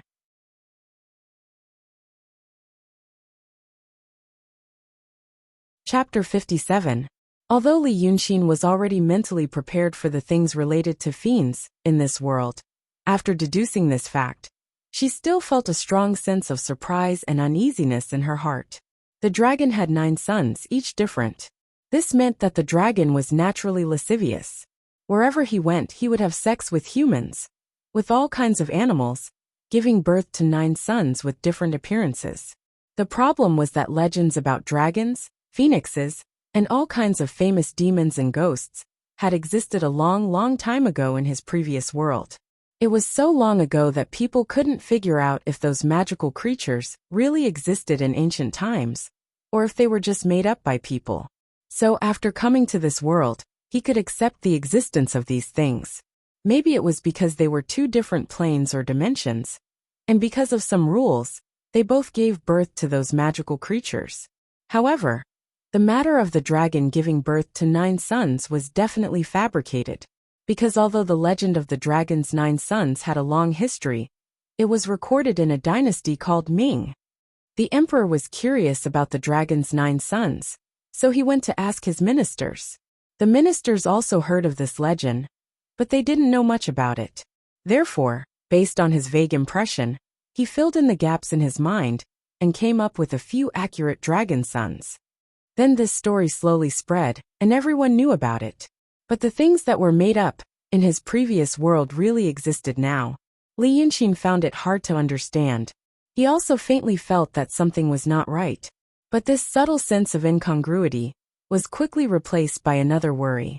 The dragon had 9 sons, which meant hell, there were 8 more. Another point was that the power of faith could make the demons stronger. Since in this world, everyone knew about the dragon had 9 sons, and even made up their images everywhere. Then they must be extremely powerful. What was the Bai Yunxin that made the powerful 9th young master afraid? No. Something was wrong. There shouldn't be something in this world that could endlessly grow stronger. If this world became prosperous in the future, billions of people knew about the dragon's 9 sons. How powerful would they be? A stable real world, this situation shouldn't happen. Or, this world was on the way to collapse halfway. He sighed. The collapse of the world? It wasn't something he could control. Then it would at least 1,000 years later. But the technology tree of this world seemed to be a little crooked. If it continued to develop at this rate, it would probably stay at this level for a long time. Li Yunxin stood up, took a clean set of clothes from the clothes rack on the west side of the courtyard, went back to the house to change, and then walked to the front yard. The old Taoist was chatting with a middle-aged woman. With his hands clasped behind his back, his eyes were slightly narrowed, and he was stroking his beard. He had the demeanor of a sage-like master. He seemed to have calmed down a little, and was not as dazed as before. Li Yunxin nodded to him. Master, I'm going out for a while. Lao Dao saw his eyes, and knew he was going to the Qiao family. He quickly winked and said, Brother Xian, come here. There's something interesting, you should come and listen. When the woman saw Li Yunxin, her eyes squinted and she smiled happily. Everyone liked a handsome child, not to mention she had an unmarried niece. She waved her hand. Come, let Granny tell you. At her age, in Li Yunxin's previous world, she would probably want to be called elder sister. But here, she could really call herself Granny. Li Yunxin knew Lao Dao wouldn't stop him just because it was interesting. So he smiled kindly. Granny, tell me, what's interesting? The woman looked at Li Yunxin with a smile and lowered her voice. You too, be careful these days. After saying this, she pointed at the Qiao family and lowered her voice even more, as if she was afraid of being heard by something terrible. It's haunted. Ah, Li Yunxin said in surprise. It's so scary. The woman was very satisfied with his performance and said, Granny now knows that you've all been wronged. The Qiao family must not be good people. You see, when the high-ranking official was interrogating you, didn't he die? After that, the Qiao family also died in the court, huh? Oh, this is retribution. What retribution? It must be a vengeful spirit that wants to kill us. A look of concentration and excitement appeared on the woman's face, and her eyes emitted the kind of passionate light that only appeared on middle-aged women when someone was listening carefully. Our neighbors all say that Lao Dao and the little Taoist, you're so handsome, are not the kind of people who would harm people. How can the people who harm people support Grand Celestial Master Jiavan and Dragon Lady Shiwana? So you see, those 3 people said that people died in the house. It must be Qiao Jiaming, that wastrel, who wanted to seize the family property. So he beat all the loyal servants to death. TSK, how did he kill them? It is said that they were strangled to death with white silk. After they died, they were not satisfied, so they cut off their heads and pushed them to the old servant. TSK, how could they do it? Li Yunxin and Lao Dao looked at each other. It was really a waste of this woman's talent not to be a screenwriter. When she finished talking as if she had seen it with her own eyes, she calmly asked Lao Dao, "Don't you think so?" Lao Dao nodded. "Well, if that's the case then." But the woman had no intention of listening to his opinion. She continued, "So the vengeful spirit came to kill us. Every night in the Qiao family's house, there is a woman laughing." Li Yunxin thought for a moment. "Grandma, there is a daughter in the Qiao family." Qiao Jiesin, who was possessed by the cat monster, was still in the house. Li Yunxin had gone there several times at night, but he told the cat monster not to make too much noise and ruin his business. The cat monster was very obedient. Although he felt it was a little strange, he didn't take it to heart. When he met Yu Meng and returned to the city, the cat monster had been very obedient, so he gradually got used to it. Recently, because he was focused on preparing for the final blow in the court, he didn't go to see the cat monster anymore. Last night he wanted to explain to her, but the 9th young master came. Was there something wrong with them? When the woman heard what he said, her eyes widened. Yes, there was a girl in the house. She was also a pitiful person. But guess what? Recently, the girl who lived next door to her house heard a group of women laughing. That voice was eccentric. It didn't sound like a human voice. Chapter 58. Hearing this, Li Yunxin was not in the mood to listen anymore. He casually put his hands on his stomach, and there was not even a hint of pain on his face. "Ouch, my stomach hurts. You talk first." Then he went out the door. Outside the door was a side street, and across from it was the high wall of the Qiao family. He was going to climb over the wall, but after listening to the woman, he decided to go through the front door. If it was really haunted, then he had to go through the front door first. He was not at all worried that something would happen to the cat demon. He was just curious, because he had never really seen a haunted house. Li Yunxin had heard his parents talk about haunted houses, feng shui, and qi of the earth, but he had never really experienced it. A piece of land flat and empty existed there. It was just a piece of land, but if you placed something on it and built something up, these differences in height would form a force. Therefore, it was possible to produce or tie something down.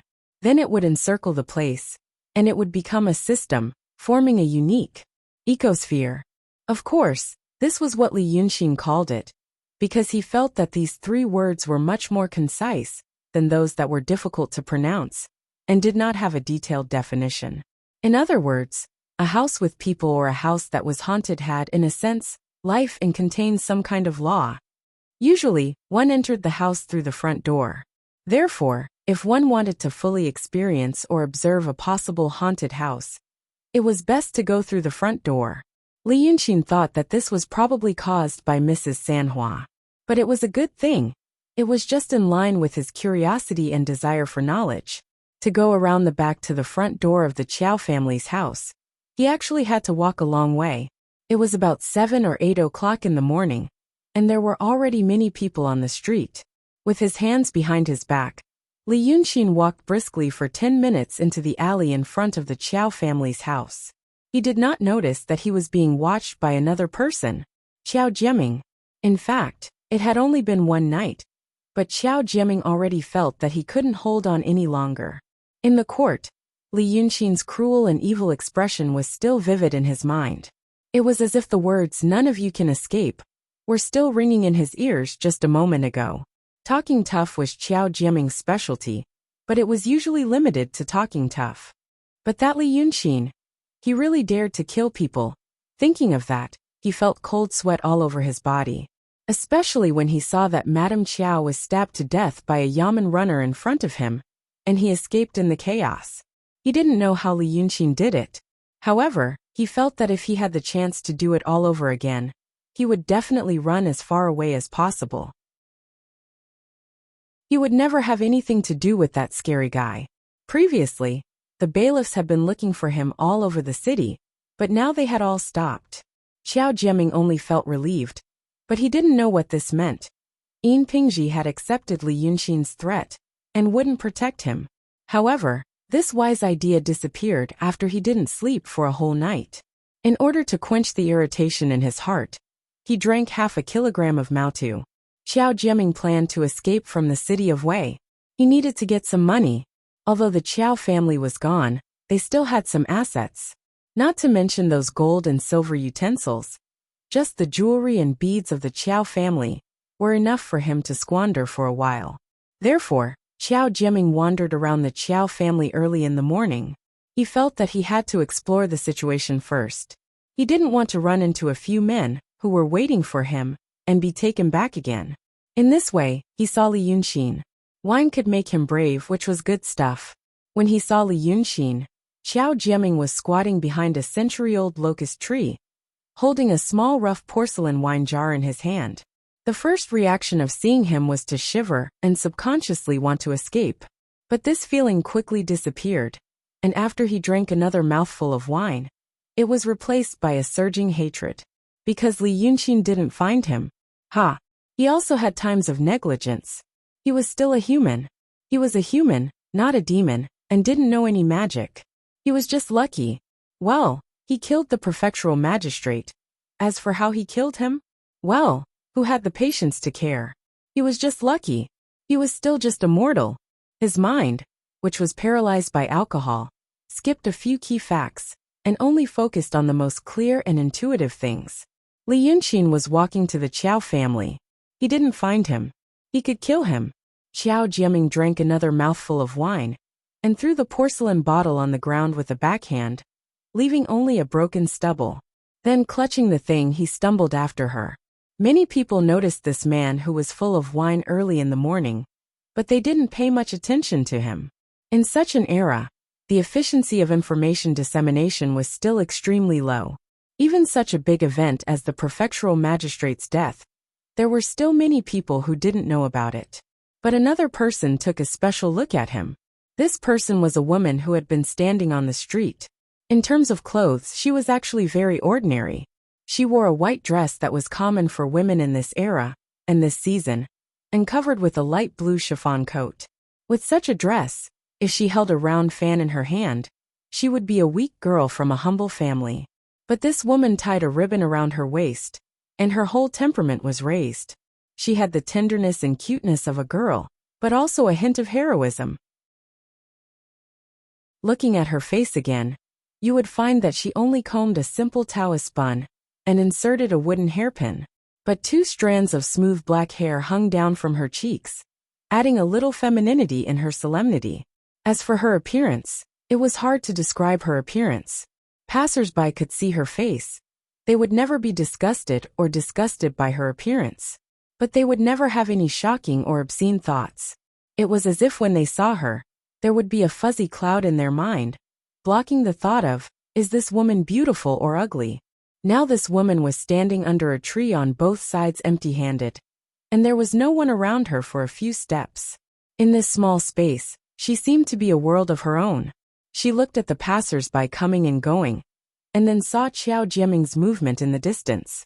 She gently tilted her head and made a sound of surprise. Interesting, she said. In fact, this interesting was said calmly, with almost no fluctuation of tone. It was as if the colorful world of people in front of her was like a floating cloud to her. But in this floating cloud, she saw a small cyclone. Interesting. It was just a little more interesting than not being interested at all. But even this was enough for her to lift her feet and follow up. Although the city of Wei was a big city, it couldn't be like the era of Li Yunxin, where there was no soil on the roadside. The place where the woman stood was under the tree, on the yellow ground. Because it hadn't rained for a few days, the ground was covered with a layer of dust. But after she walked away, there was not even a footprint there. The soles of the woman's feet were always separated from the ground by an imperceptible distance. She was treading on air as she walked. Chapter 59.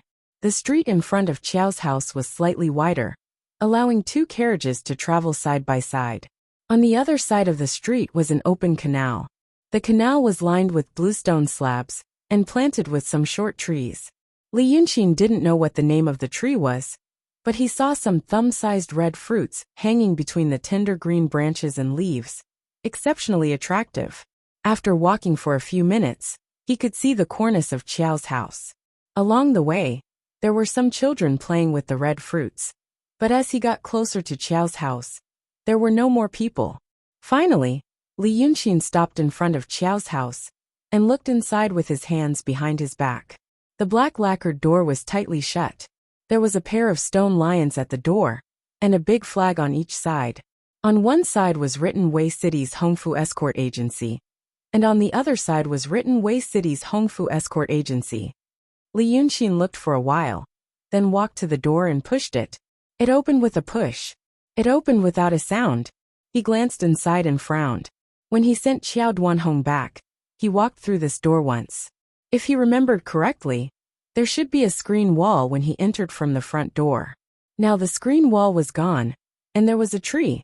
This tree, without leaves, was thick enough for a person to wrap his arms around, and had many branches.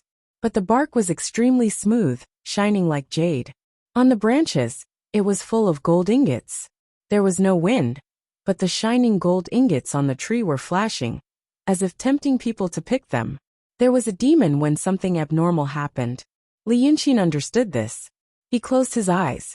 Normal cultivators, unless they used special means to open their inner eye or yin-yang eye, couldn't see nether spirits directly. But since Li Yunxin absorbed the power of wish in the temple, he could see nether spirits. The first time he saw Qiao Jiesen's faceless ghost, he noticed this abnormality. But he wasn't a person who liked to make a fuss, so he didn't take it to heart. The power of wish from incense was something exclusively enjoyed by demons. He, a living person, absorbed it, so it was reasonable for something abnormal to happen. At this time, he realized that he must have seen an illusion created by the monster.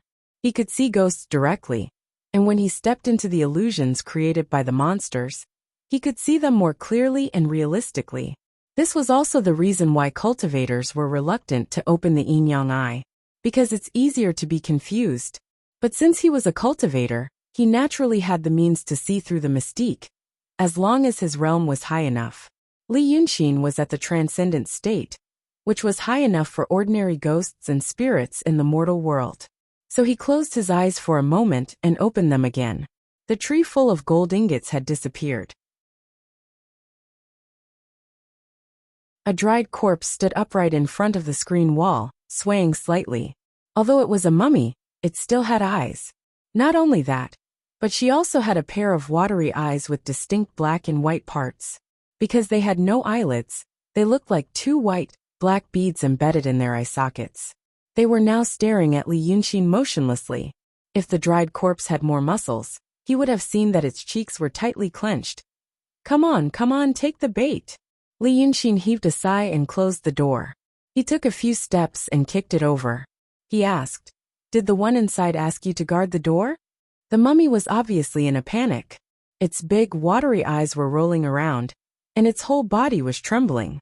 It was trying to exert its power, so that it could enchant Li Yunxin again.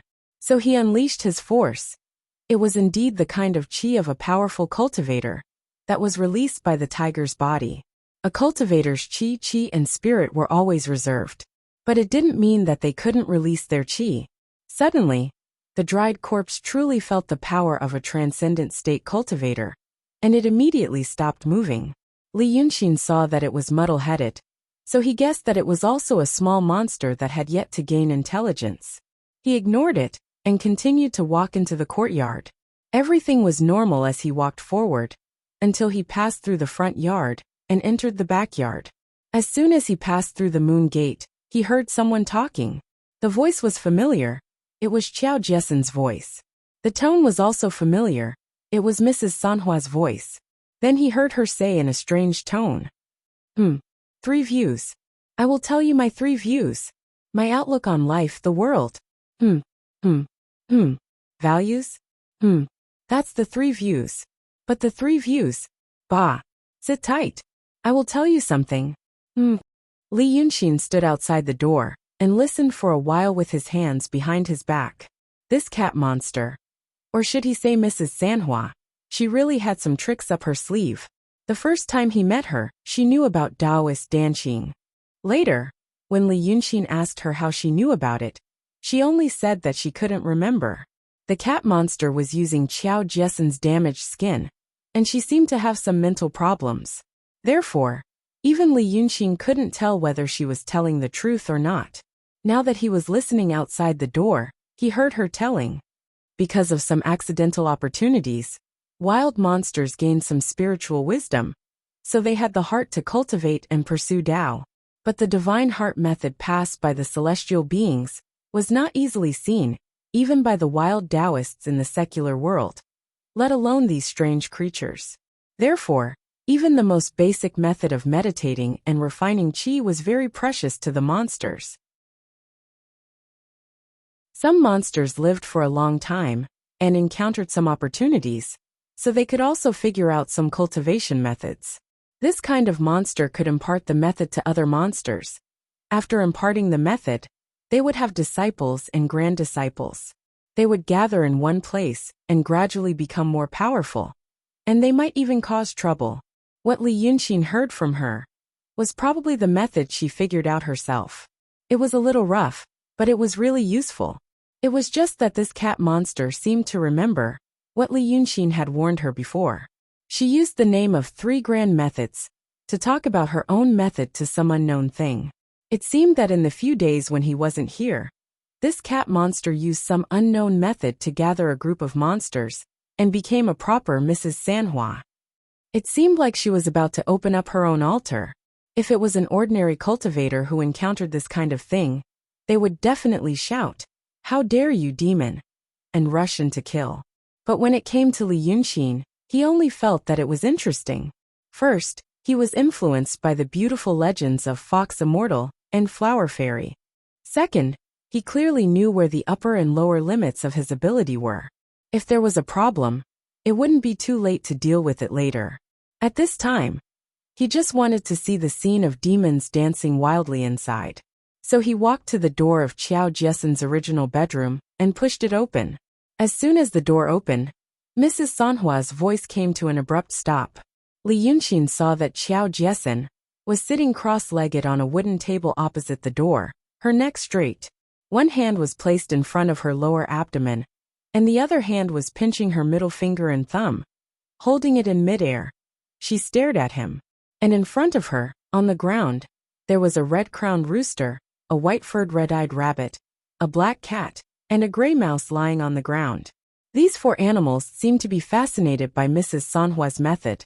When they heard the sound of the door opening, they still hadn't come back to their senses, and were still lying on the ground motionlessly. But the cat monster stared at Li Yunxin for a while, then turned around and jumped down from the table, crawling under the bed, only revealing a pair of eyes. Huh? Grandpa, I'm talking, huh? I remember the 3 views, Only then did the 4 animals on the ground realize that something was wrong. For a moment there was chaos, and it was very lively. The rabbit jumped down from the bed, and the rooster flapped its wings, wanting to fly out of the door, but it was afraid that Li Yunxin was standing there. When the black cat saw the mouse, it endured for a while, but in the end, it couldn't fight against its natural instincts. It meowed and pounced on it. The mouse was brave, and with a squeak, it crawled onto Li Yunxin's foot, put its 2 thin front paws on his ankle, and looked up at him with its 2 small black eyes. Li Yunxin knew that the cat monster was afraid that he would blame her for gathering evildoers to bring disaster to the world. But he was not in the mood to care about this. He was not in the mood to talk to the cat monster. Now he only raised his head slightly, looking up. A face without any facial features was less than 10 centimeters away from his face, as if it was staring at him. The neck behind the face was very long, all the way to the roof. Qiao Jiesen's ghost was climbing on the roof. She was also listening to the method. Chapter 60. Ever since he saw Jiesen's ghost that night, she never appeared again. Li Yunxin once wondered if she was also imprisoned outside the magistrate's office and became a member of the evil spirit array. But after spending 2 hours looking at all the faceless ghosts, he was relieved. Xiao Jiesin was not among them. The appearance of ghosts was their original appearance. Their clothes were also a part of them. Changing a ghost's clothes? That was impossible. Now she had actually come here. Most ghosts were muddle-headed and acted according to their instincts when they were alive. She came to find him probably because she had a good impression of him and was obsessed with him.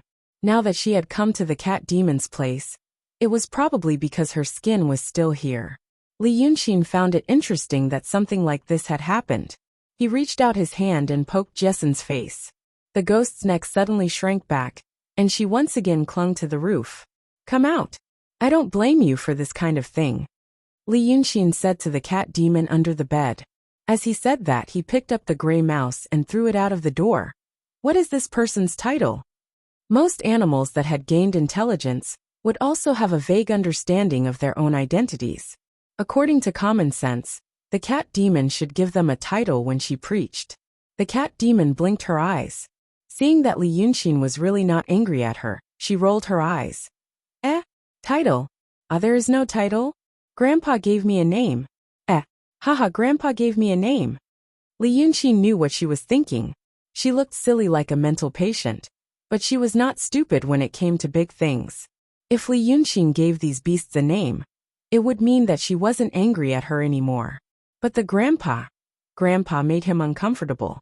In the journey to the west, the monsters called the traveler Grandpa Great Sage. Now he was called Grandpa, but he could not get used to it. He said, "Don't call me Grandpa, call me King." The cat demon blinked her eyes and crawled out from under the bed. She seemed to be very satisfied with this title. She giggled as she sat on the bed and said, "Oh, hee. The great king bestows a name. Hee. Li Yunxin glanced outside the door. This gray-furred rat really did understand human nature. It lay on the steps and didn't leave. He thought for a moment and said, "Your name is Shuck." The thoughts must be smooth and unobstructed, but it must also restrain the bestiality of animals, and have long achieved the meaning of the great Tao. When the gray rat heard this, it clasped its paws and bowed 9 times, then lay there motionlessly. After saying this, the big black cat meowed and rushed to the mouse's side, but it did not pounce on it. Instead, its 2 front paws left the ground, and it stood up, staring at Li Yunxin with its 2 yellow eyes. Li Yunxin glanced at its lower body, and knew that it was just a female cat. He thought for a moment and said, "You can call him the sheriff." Warning meant that you had to constantly remind yourself not to forget to cultivate. Zhang, Chong, and Chong Chong meant that you couldn't be half-hearted and have no patience. The path of cultivation was fraught with dangers. Since we are fated to meet, don't let it down. The black cat hurriedly put down its front paws and bowed 9 times. It glanced at the rat, licked its lips and stopped moving. Li Yunxin looked at her and snorted. "What are you thinking? I will give Shuck a name first, and he will be your senior brother. If you dare to have evil intentions towards me again, I will skin you alive." The black cat hurriedly pressed down its ears and rubbed back.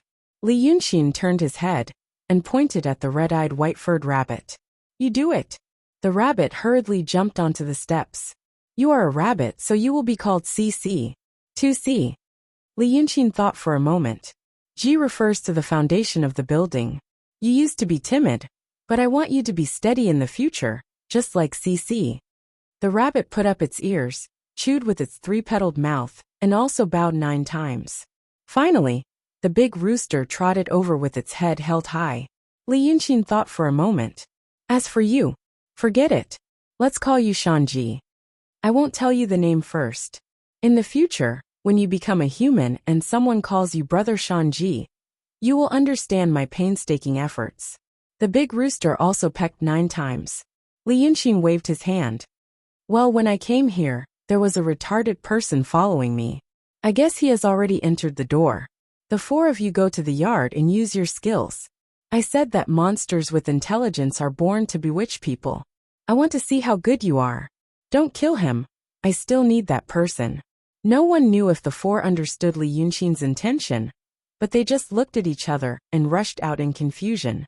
At this time, Li Yunxin walked to the table, pulled out a stool and sat down. He sighed. Tell me what happened. Let's talk about the corpse in front. You can't have dug that thing out from the ground. Besides he pointed to the ceiling. Do you know that she is the original owner of your body? What are you going to do? The cat monster always talked incoherently, and this time was no exception. It took Li Yunxin nearly a quarter of an hour to figure out where the corpse came from. Originally, there were only 4 servants left in the Qiao family, and 3 of them were killed by Meng Ao. The remaining servant girl wasn't easy to get along with either. She knew that her master's family had lost the case in court and was on the brink of death. Thus, she had evil thoughts and wanted to run away with the belongings.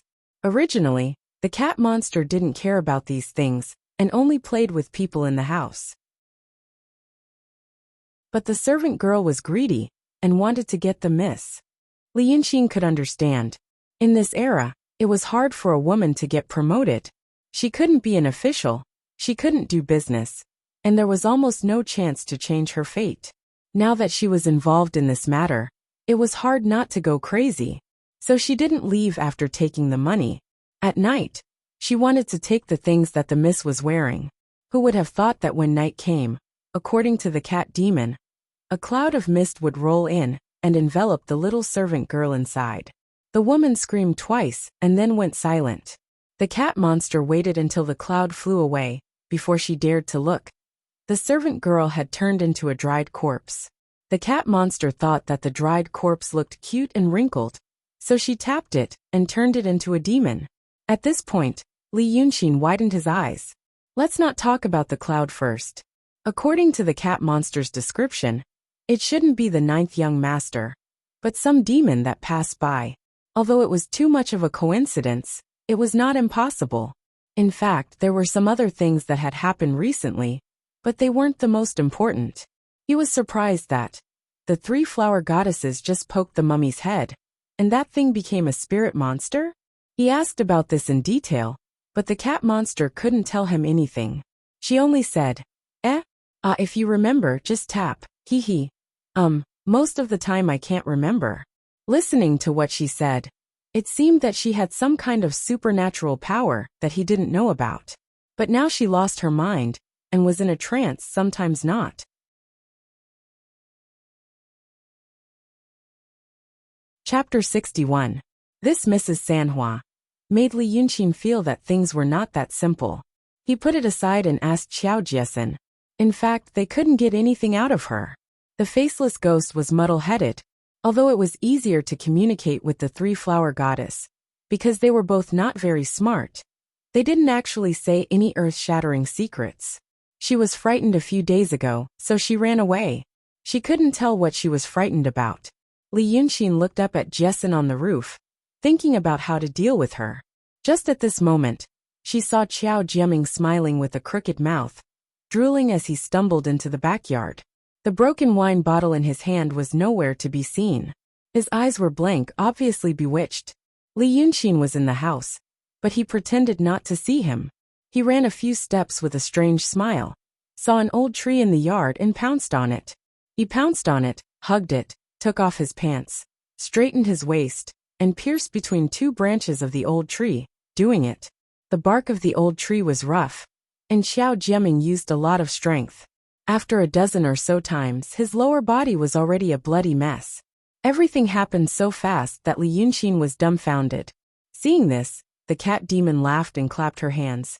Hey, this is fun. Li Yunxin slapped her back. Stay under the bed. At this moment, the woman walked to the gate of the Qiao family.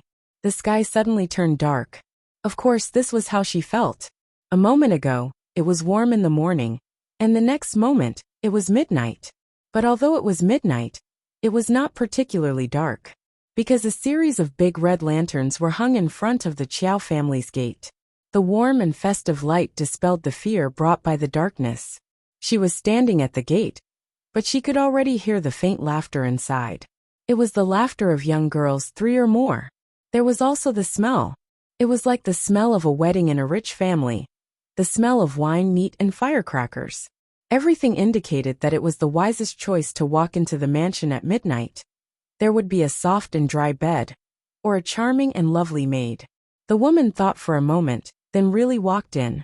She crossed the threshold and walked 3 or 4 steps before the door quietly closed behind her without a sound. She saw a skinny servant girl staring at her with a smile. The maidservant's eyes were wide open, as if there was no upper or lower eyelids. Her eyeballs were about to pop out. But in such an environment and atmosphere, it didn't seem out of place. Instead, it was very normal. She smiled, the corners of her mouth stretching all the way to her ears, revealing 2 rows of gleaming white teeth. This smile hung on his face like a mask, without the slightest change. The maidservant was like a puppet whose joints were not very flexible. She bent her waist slightly and stretched out one hand to point the way for the woman. The woman stopped in front of the servant girl and stared at her expressionlessly for a while.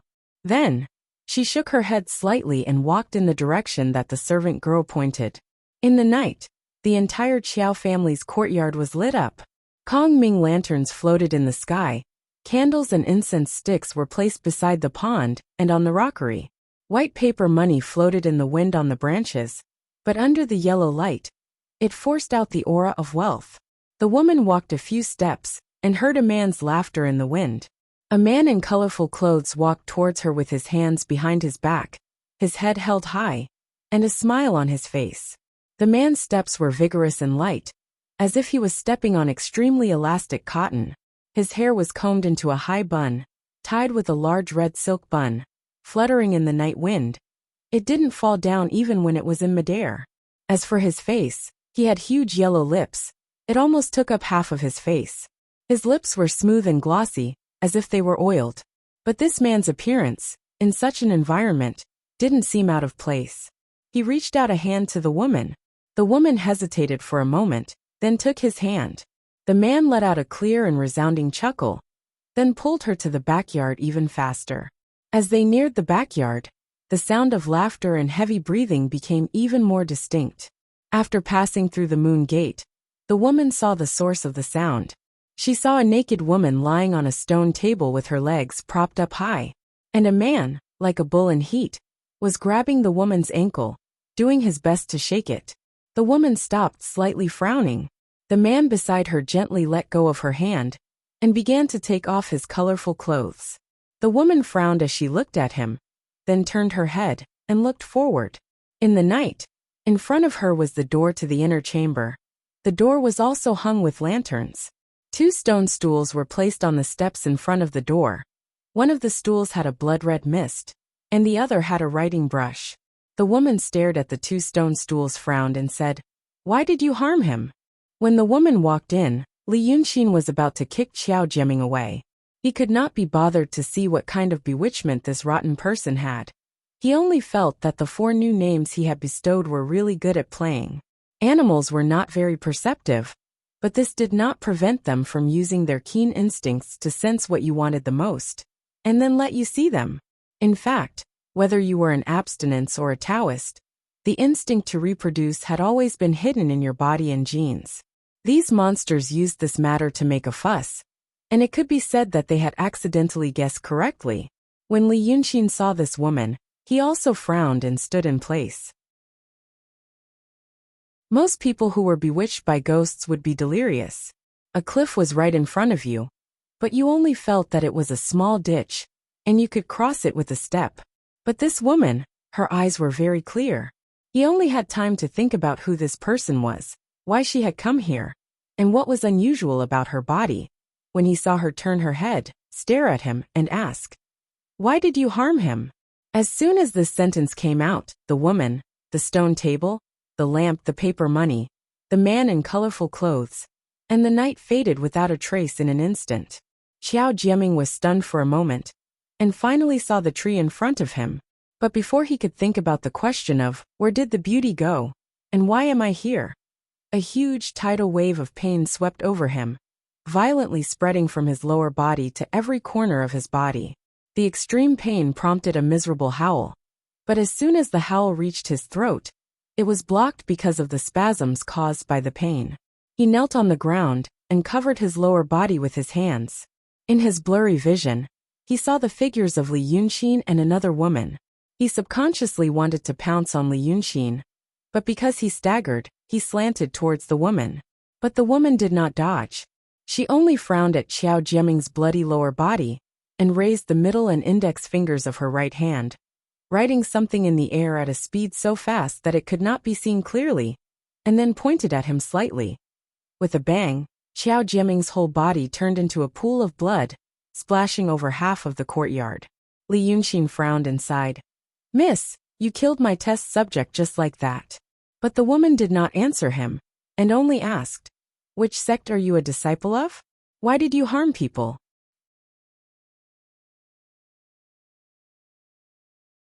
Chapter 62. Li Yunxin shook his head slightly and wiped his face with his fingertips. Then he flicked off a small piece of flesh. The clothes he had just changed into, which still had the fragrance of honey locust, were now stained with blood. Then he sighed again and spread his hands. "It's the first time we met. I didn't tell you your name, and I didn't know the details. Then I angrily asked why I hurt people. Fellow Taoists, be reasonable. This is not good." In the few seconds just now, Li Yunxin quickly and carefully observed this woman. The result was quite shocking. He walked into the Qiao family openly, because he was not worried. He was not worried that someone would break in, and he would not know anything. The Taoist of the Shangqing Danding sect, and the swordsman of the Lingxi sword sect, were only in the emptiness realm. He might not be able to fight them head-on, but he had 100 ways to mess with them. If the two of them had walked into the courtyard, he would have been the first to know since he was already on guard. But he didn't realize it until this woman came here. This woman was at least in the same realm as him, and she seemed to be a playful person. First, she entered an enigmatic state and looked at the scenery. Then, when she wanted to jump out, she jumped out. Just now, she killed someone with a move of her finger. She killed decisively and calmly. Judging from the technique, it was not the art of painting. Then it should be the art of Daotong. Swordsmen killed people with their swords, while Taoist priests were good at drawing talismans.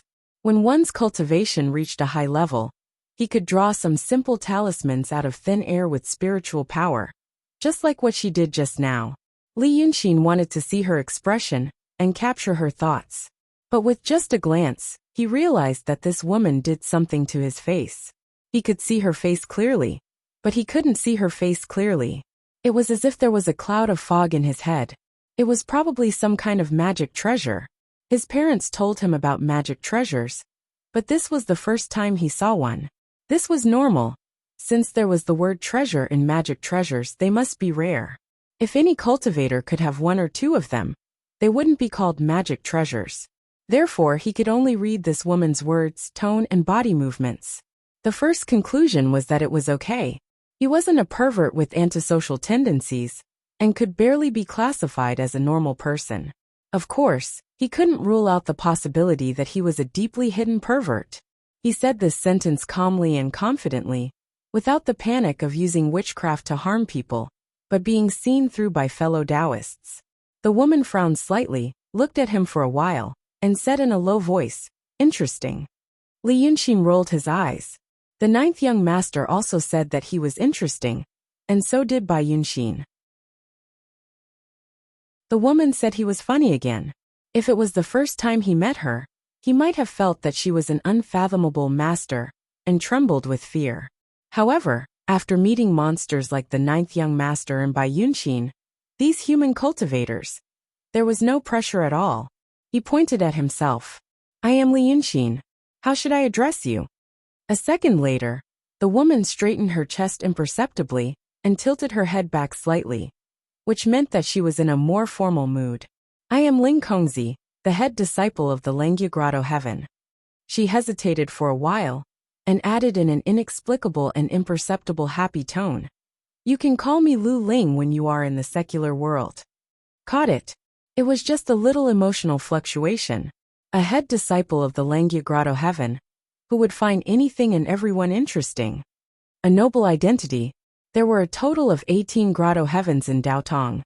Every head of the grotto heaven was a disciple of the master of calligrapher. This woman claimed to be the head disciple of the master of calligrapher. If she was not lying, she could almost be on an equal footing with anyone below the heads of the 36 sections. The legendary grotto heavens were all fairyland that people couldn't imagine. Miss Ling Kongzi, who came from such a fairyland, now walked into this haunted house to enjoy the scenery and said that he was interesting. And when she introduced her secular name, there was a hint of joy and novelty. An old man who brought a huge sum of money to experience life in the slums casually saw the moss between the brick cracks, the broken roof with leaking rain, and lying on a wicker chair on the street to enjoy the sunshine on the mountain would feel really beautiful. Just like that, the image of a fair, rich, and beautiful woman was outlined in his mind. Li Yunxin laughed. Well, Miss Lu, you see, the situation is like this. You should know that we, the secular cultivators, also have our own Taoist field. This is my Taoist field. I don't know what your attitude is towards monsters and the like, but in my place, I personally think there are good and bad monsters. I don't know if you have heard of the phrase, education without discrimination. Since monsters and human beings are both inclined to Tao, then if I have the conditions, I will help them. Animals with spiritual intelligence, if there is no rule and guidance, are likely to go on the wrong path, eating human flesh and blood, harming the villagers, and in the end, they may be eliminated by an expert like you who walks in the secular world. They kill people, and they don't want to live. You see, this is such a tragic result. Cultivators like you and I practice the divine heart technique. Where does the divine heart technique come from? It is passed down by the celestials. In the eyes of the celestials, are we really more noble than those animals in our eyes? I don't think so. Since the celestials can mercifully teach us the method of cultivation, then do we also have the responsibility to help other living beings who are suffering? Miss Lu, look at this world. Why is there suffering? Because the distribution of resources is unfair. Some people sit on wealth, but still exploit and oppress others. And those who are exploited and oppressed constantly accumulate resentment in their hearts. And in the end, they will always resist. The change of dynasties, I think this is how it came about. This is talking about the human world. If we talk about the whole world we live in, what role do we play? We have the most resources, and those monsters. Lu Ling stood and listened to him. In the beginning, she just stood casually. Later, she slightly tilted her head, and a slender index finger slightly tapped in her sleeve. She was thinking, from the initial non-committal to the serious engagement later. She felt that what this young man named Li Yunxin said was actually very reasonable. Although she felt that something was not right, it was also very reasonable. That's why I call this great unity world communism. Humans and monsters, living harmoniously and happily together. That is such a beautiful world. Li Yunxin finally made a concluding speech. So that person just now, is particularly annoying.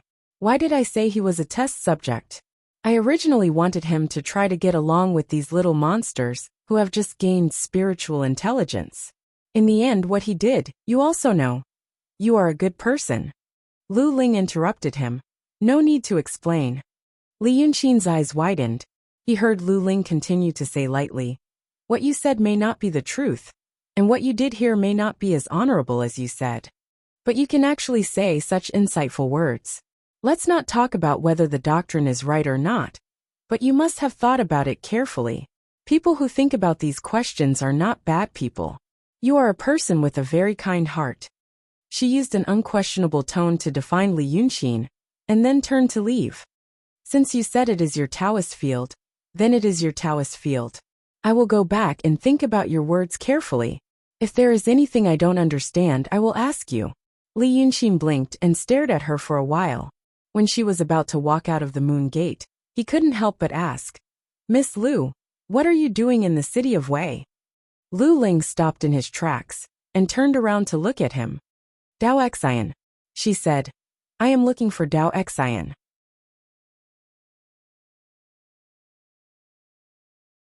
Chapter 63. After saying this, Lu Ling walked out. Li Yunxin looked at her back and thought for a while, then sighed. What are you talking about? He said in a low voice. If there was another Li Yunxin here, he would be able to tell the complex emotions behind this sentence. To be honest, this sentence provoked him. He was reincarnated into this world. He knew that there were miraculous techniques, and that there might be real immortals.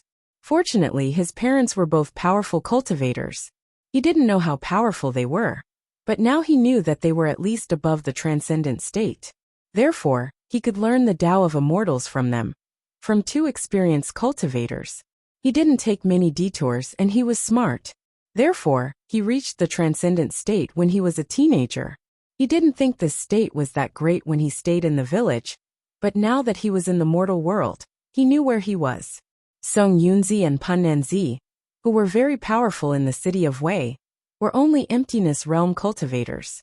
The two swordsmen who chased after him, and Huai Nanzi, were also emptiness realm cultivators. In terms of fighting skills and experience, he was not as good as them. The art of painting at this time was not famous for fighting. But after he was driven out of the village, he grew up quickly. A series of life and death situations soon awakened his old memories. If he went back to face Kong Kurongzi and Chi Songzi, he would have many ways to kill them in the yard. His current cultivation level was very impressive in the mortal world. But the problem was, he had to stop. He had lost his parents and he had no teacher. His parents probably thought that the three of them could hide in the village for a long time. So long that they would have enough time to think about whether or not they should guide their son on the path of cultivation. Therefore, just like the conventional education system of the previous world, when he was told about a state of affairs, he was told only about a state of affairs, and would never go beyond it. The advantage of this was that his foundation was very solid, and he might be able to surpass his peers. But the disadvantage was that once there was no one to guide him, it would be very difficult for him to continue. Even for the cultivators of the Heavenly Abode sect, it was extremely difficult for them to cultivate alone. This matter was not something that could be casually thrown to you, and you would be able to comprehend it just by looking at it. Secret manuals were not teaching materials.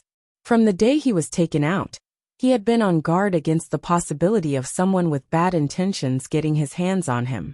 For example, he was cultivating the water cloud force in the transcendent state. He also found another cultivation method in the Art Saint's illuminating jade slip that seemed to be suitable for him to continue cultivating. It was called the Cloud Ascension Force. The items in the Art Saint's secret canon were definitely precious techniques. But the problem was that descending cloud force, there were only 25 words in total. The body has 9 orifices of yin and yang, 5 cities and 12 buildings, golden halls and jade palaces, and the clouds. What the hell is going on? Who the hell can possibly understand this? Back when he was cultivating the water cloud force, he could spend 3 days and 3 nights talking about the word natural, before slowly comprehending it. When he stared at the 25 words again, he felt that each word contained infinite information, but he could not decipher it. The higher the level of cultivation, the more obscure and difficult it would be. Lu Laodao might be able to learn the basic techniques of the Black Cave sect by himself. But at his level without a guide, it was almost impossible for him to cultivate by himself. Therefore, he regretted that his parents did not give him a reference system earlier. He was also jealous of Ling Kongzi. She had to cultivate her Taoist heart. When one reached the peak of the transcendent state, one had to cultivate their Taoist heart when advancing to the true state. The cultivators in the transcendent state had almost passed the love tribulation. If they continued to cultivate, they would soon face the most dangerous tribulation of all cultivators, the tribulation of vacuum. In this world, the tribulation of vacuum was also known as the heavenly tribulation. It did not mean that there would be lightning striking you, but it meant that people would be lost at this time. Their emotions and rationality might be in a vacuum. You're still conscious, you can still talk and laugh with others, you can still fight with others, but you've lost the motivation to continue cultivating. There were no obvious signs. Many people did not even realize it when they were in the midst of the tribulation. They would only realize that they were facing the tribulation on the day they died. To survive this tribulation, one needed the Taoist heart. In fact, to Li Yunxin, the Taoist heart was an obsession that was beneficial and could be let go of. It was not something that could be achieved with just a thought or an item. If one was obsessed with it, it could give one the motivation to improve, but it would not be stubborn. It could become one's Taoist heart. The strangest Taoist heart he knew was told to him by his parents. A certain cultivator from a certain orthodoxy raised a frog. The frog was an ordinary frog. He found it from the pond and kept it in a clay jar. The Taoist in the transcendent state was married and lived on a small mountain in the sect. Living with him was a wife who cultivated with him, and a son who had just learned how to walk. One day, the Taoist felt that he was about to go through the tribulation of vacuum. He also felt that he had a Tao heart in a blur. Therefore he searched hard. He could not find it in the sect, so he said goodbye to his wife and son, and went to the mortal world to look for it. This time he left for 4 years. During these 4 years, the child grew up and became more mischievous. One day, he went to his father's room to play and accidentally broke the clay jar. Then the frog ran away.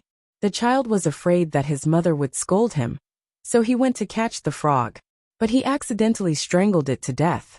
3 months later, the Taoist came back. His expression was calm, as if he had been freed. He told his wife that he had accepted many things and was no longer obsessed with the heavenly heart Tao. He planned to enjoy life. He was a Taoist in the transcendent state, and he was already over 80 years old. He still had more than 200 years to live. Therefore, everyone, including the Taoist himself, knew that he had encountered the tribulation of vacuum. But there was nothing they could do, because when the frog was accidentally strangled by his son, the Taoist who was 1,000 miles away held his heart and exclaimed. He frowned inside for a while, then he smiled. That frog was his Taoist heart. Now Lu Ling also needed to find the Taoist heart, go through the tribulation of vacuum, and enter the true state. Li Yunxin wanted it too. He had never met a cultivator who was at a higher level than him, so the thought was not as strong. But today, he met Lu Ling, who was looking for the Taoist heart at such a young age. Then he met the 9th young master in Bai Yunxin. His life was threatened. When all these things were added together, he wanted it too. He wanted to continue to prove his Tao. He wanted to go through the tribulation. He wanted to find his Taoist heart. And he wanted to enter the true state. He wanted to settle everything with his own power. And he did not need to be careful and careful. Therefore, 5 minutes after Lu Ling left the yard, Li Yunxin realized he had entered the tribulation. Delusion tribulation.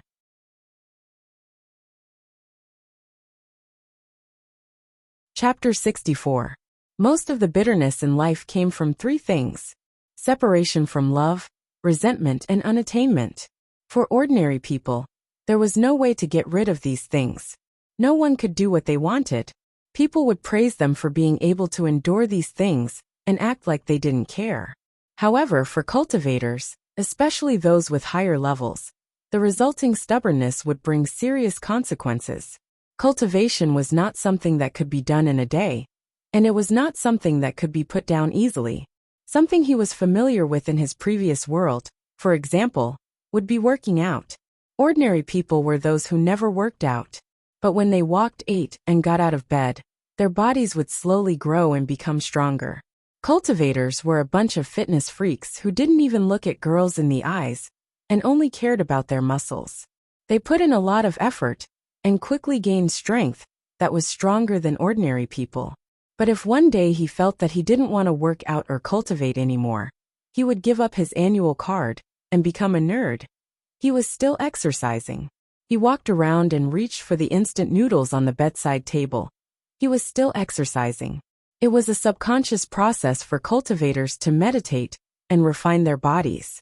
But even if he didn't do these things and just walked around in the sunlight, the qi inside his body would still be slowly refined and refined.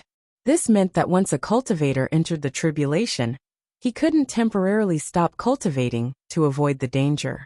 He had to face it, or face the tribulation, or face the tribulation. That was why those cultivators always took the initiative to go through the tribulation. If you didn't take the initiative and let the tribulation find you, then you would probably end up like Li Yunxin. One moment, he felt that his mind was clear, and the next moment, he had entered the tribulation. Li Yunxin felt that this was a bit tricky. This was not the first time he entered the tribulation. He had entered the tribulation of freedom when he was 8 years old. He still remembered his parents' surprised and incredulous reaction. The tribulation of freedom was actually a question similar to, why do you exist? What is your purpose in life? This tribulation was not difficult to pass. For those who focused on Tao, everyone would probably enter this tribulation when they were about to reach the transcendent state.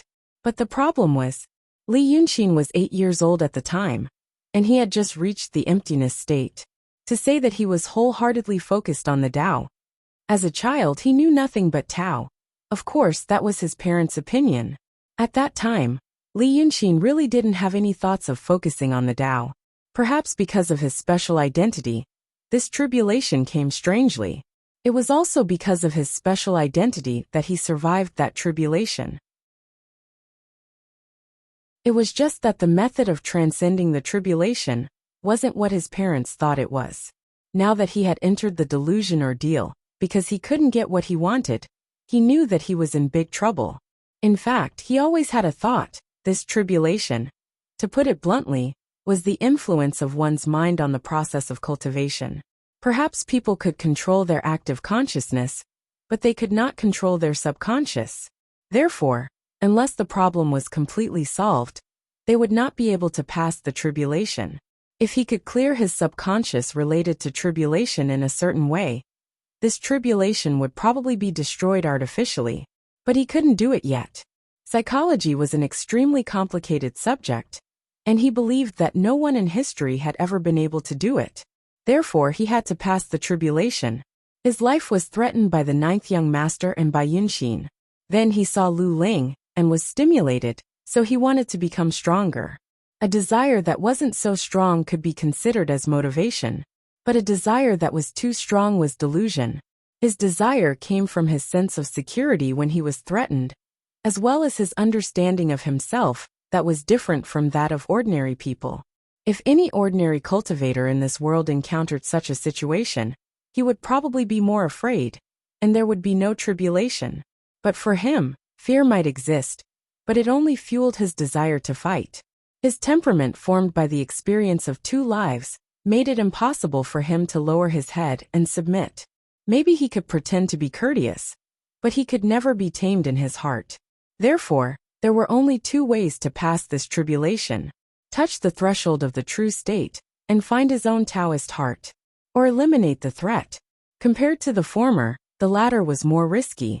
He wouldn't do it unless he had no other choice.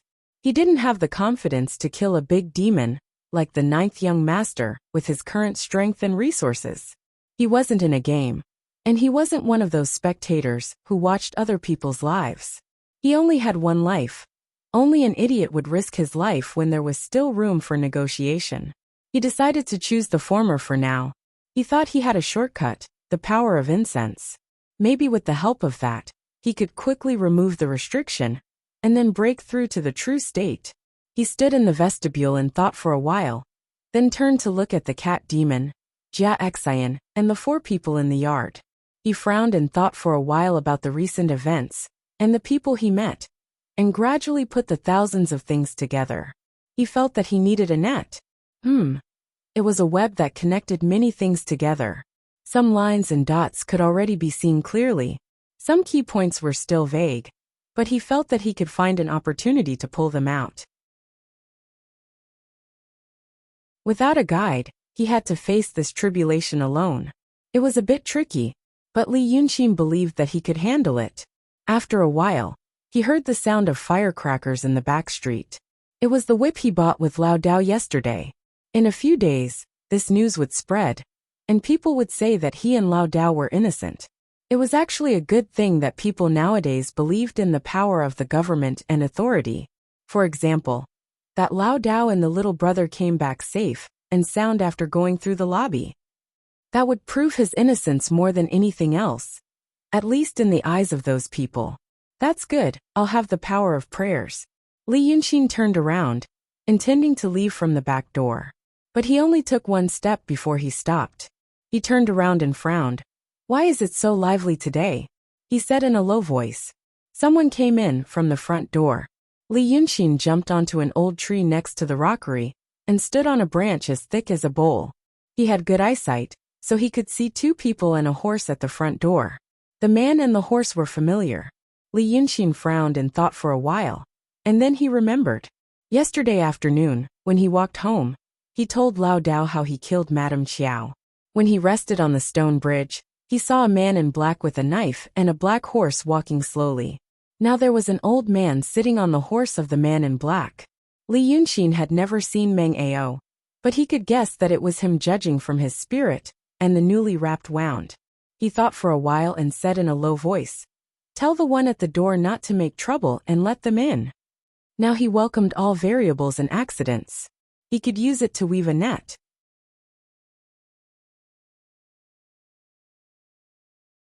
Chapter 65. Is this the place? The man in black asked Meng Ao. His tone was calm and steady. His hand on the hilt of the saber did not tremble at all. He was as calm as a piece of granite. With such a person by his side, the old man should be very calm. But at this moment, he seemed a little uneasy. He looked at the street and said, "Yes, but there's nothing else. We don't indulge in evil." The man in black said. As he spoke, he pulled the reins and led the horse and the rider to the door. Meng Ao's legs had been crippled. At least according to common sense they were crippled. Almost all of his body was covered in bandages. His pale hair could be seen through the gaps of the bandages, like withered grass squeezed out of a stone in winter. "That Xiao Jiaming might not be here," the old man said in a hoarse voice. "I think this matter can be considered in the long run." The man in black suddenly stopped and turned to Meng Ao. "The 7-kill saber is not something you practice. You practiced the 7-kill saber and cultivated the killing heart. But what comes out of this murderous heart is the bravery of blood, the bravery of bones, not the bravery of the gods. The 7-kill saber is like a blade, sharp and unstoppable. It's okay for you to cultivate the killing heart. But why did you hide it? You hid in the Qiao family for decades as an escort and a servant. The edge has been blunt, and you no longer have the killing heart. You practice my 7-kill saber. When you meet evil people, you should kill them. If you don't, your saber will be blunt. Just like when I picked you up and met the Yamen runners in the prison. Those people were not good people. They tortured you first, and then pretended to be friendly to you. But if they met someone else, they would have died a long time ago. This would not be the first time they did this. It's fine if I couldn't see it. But since I saw it, I killed them. This is the unstoppable, but the mind is clear." The old man wanted to interrupt several times, but he did not succeed. At this time, the man in black finally paused. Meng Ao hurriedly said, "But mastering, the government may be chasing here." The man in black smiled. "Those who stand up for those evil people are also evil people. If they dare to chase after us, just kill them all." The old man did not know what to say. He could only shut his mouth. This happened 2 hours ago. 2 hours ago, the man with the black saber killed his way into the magistrate's prison. Originally, there were not many people guarding Meng Ao in the prison. In any case, Yin Pingji had a backup plan. When Li Yaoxi died that day, he ordered people to treat Meng Ao's wounds and kept him alive with good food and drinks. He planned to let Meng Ao recover in 2 or 3 days before letting him out. Otherwise, what if Li Yunxin, that fiend, lost his temper when he saw the old man's miserable appearance? Although Inspector Yin wasn't so afraid that he would listen to Li Yunxin's words, his heart was beating like a drum. Therefore, there were only 3 jailers in the prison, all of whom had been killed by this man. When he announced his name, the old man was dumbfounded. Black Saber Ingjuran. This man was very famous in Mingjiang Road, where the city of Wei was located. Previously, he had a dispute with the 6 ghosts in the river and chased them like stray dogs. Then, he had a dispute with a constable in Songyuan County and killed him in the morning. This man did not belong to any sect, and no one knew where his master was. When people who had seen him described him, they only said that he had one appearance: black clothes, black saber, black horse. This man's behavior was unpredictable. People in Jianghu said that he was neither good nor evil. In fact, these things were easy to explain. It was not rare for a martial artist to have some tricks and act arrogantly. What was rare was that, no matter how mysterious a person was, there were always traces. For example, when he traveled in Jianghu, he always used money. Those rich people in Jianghu often drank big bowls of wine and ate big pieces of meat. They were originally rich. Those Jianghu heroes often drank big bowls of wine and ate big chunks of meat. They were originally rich. Ordinary martial artists always needed to make money, or they became bandits or guards or escorts to make a living. But this man, no one knew what he did for a living. No one knew where he came from. No one knew where he had family property. No one knew who he had plundered. And no one knew who had given him financial aid. Even after he killed a public servant and alerted the government, when the government came to investigate him, they didn't find anything. This man seemed to have appeared out of thin air in this world. Now that he came to Wei City and saw the old man, he immediately said, "I heard that you were called Man-Killer Ghost when you were young, and that you used the 7-killing saber. Is that true?" The old man answered yes. Without saying anything else, he carried the old man on his shoulder and walked out. "Your 7-killing saber is actually a part of my 7-killing technique. I heard that you were wronged, so I came to save you. In my life, I can't stand evil people. I also heard that you were framed. I'll take you to find that evil person, kill him, and take you away." Then he put him on a horse, and under the watchful eyes of everyone, he rode the horse and escaped from the pursuit of the other government runners. All the way to the Qiao family, he led the horse along the road. Of course, he didn't see anyone. After a while, when they were about to reach the inner courtyard, Meng Ao couldn't help but say, "Hero Ing, this is the inner courtyard of the women. Right now Miss should still be living there. You're a man after all." Ing Juren slightly raised his hand and said in a low voice, "The smell of blood." Smashing an adult and spraying it in the courtyard. The smell of blood was naturally strong. Such a strong smell made Meng Ao frown. He opened his eyes wide and shouted, "Could it be that Miss Shi?" Good timing. Ing Juren twitched the corner of his mouth, clenched the saber, and stepped into the courtyard. "Let me show you the real 7-killing saber." Half the courtyard was covered in blood and flesh. A young man in white stood in the courtyard. A black cat, a mouse, a white-furred rabbit, and a red-crowned rooster scampered hastily into a corner when they saw a stranger. The young man stood alone in the courtyard, the corner of his mouth slightly raised, and stared at the newcomer with interest. In fact, there was also a cat demon. However, when Lu Ling came, it had already hidden in the house. Although Mrs. Sanhua was a little stupid, it was not stupid when it came to important matters. It clearly knew what kind of existence it was facing. It should hide in a corner and shiver. The young man said, "I say, you too." But a whistling sound interrupted his words. From 6 or 7 steps away, Ing Juren pulled out his saber and slashed. Pulling out the saber, rushing forward, running 3 steps and slashing down with force. Accompanied by a brave shout, this saber, with a bang, it slashed on the bluestone ground. Li Yunqin moved a step to the left. "Hey, you have some skills." This saber slashed the gravel on the ground, and the steel saber collided with the flagstone, making a thud sound. But when Ing Juren slashed with the saber, he did not use all his strength. He twisted his body and swung horizontally, and the saber went straight to Li Yunqin's waist. Li Yunqin tiptoed and took a step back. This saber slashed the air again, so Ing Juren put away his saber and frowned. "Who are you?" he asked in a low voice. "Are you sick?" Li Yunqin's face became cold, and he took 2 steps back. "Who are you?"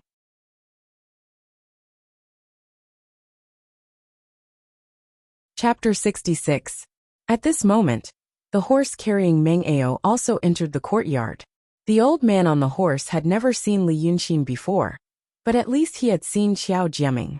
He squinted his eyes and hurriedly said, "I'm wrong, Hero Ing, it's not this person." However, Ing Juren had already steadied himself with a solemn expression. He stared at Li Yunqin carefully, and his eyes fell on his hands. His white and slender hands did not look like someone who trained his strength. He turned his head slightly and asked Meng Ao, who was behind him, "Do you know this person?" "He seems to be." Meng Ao thought for a while and hesitated.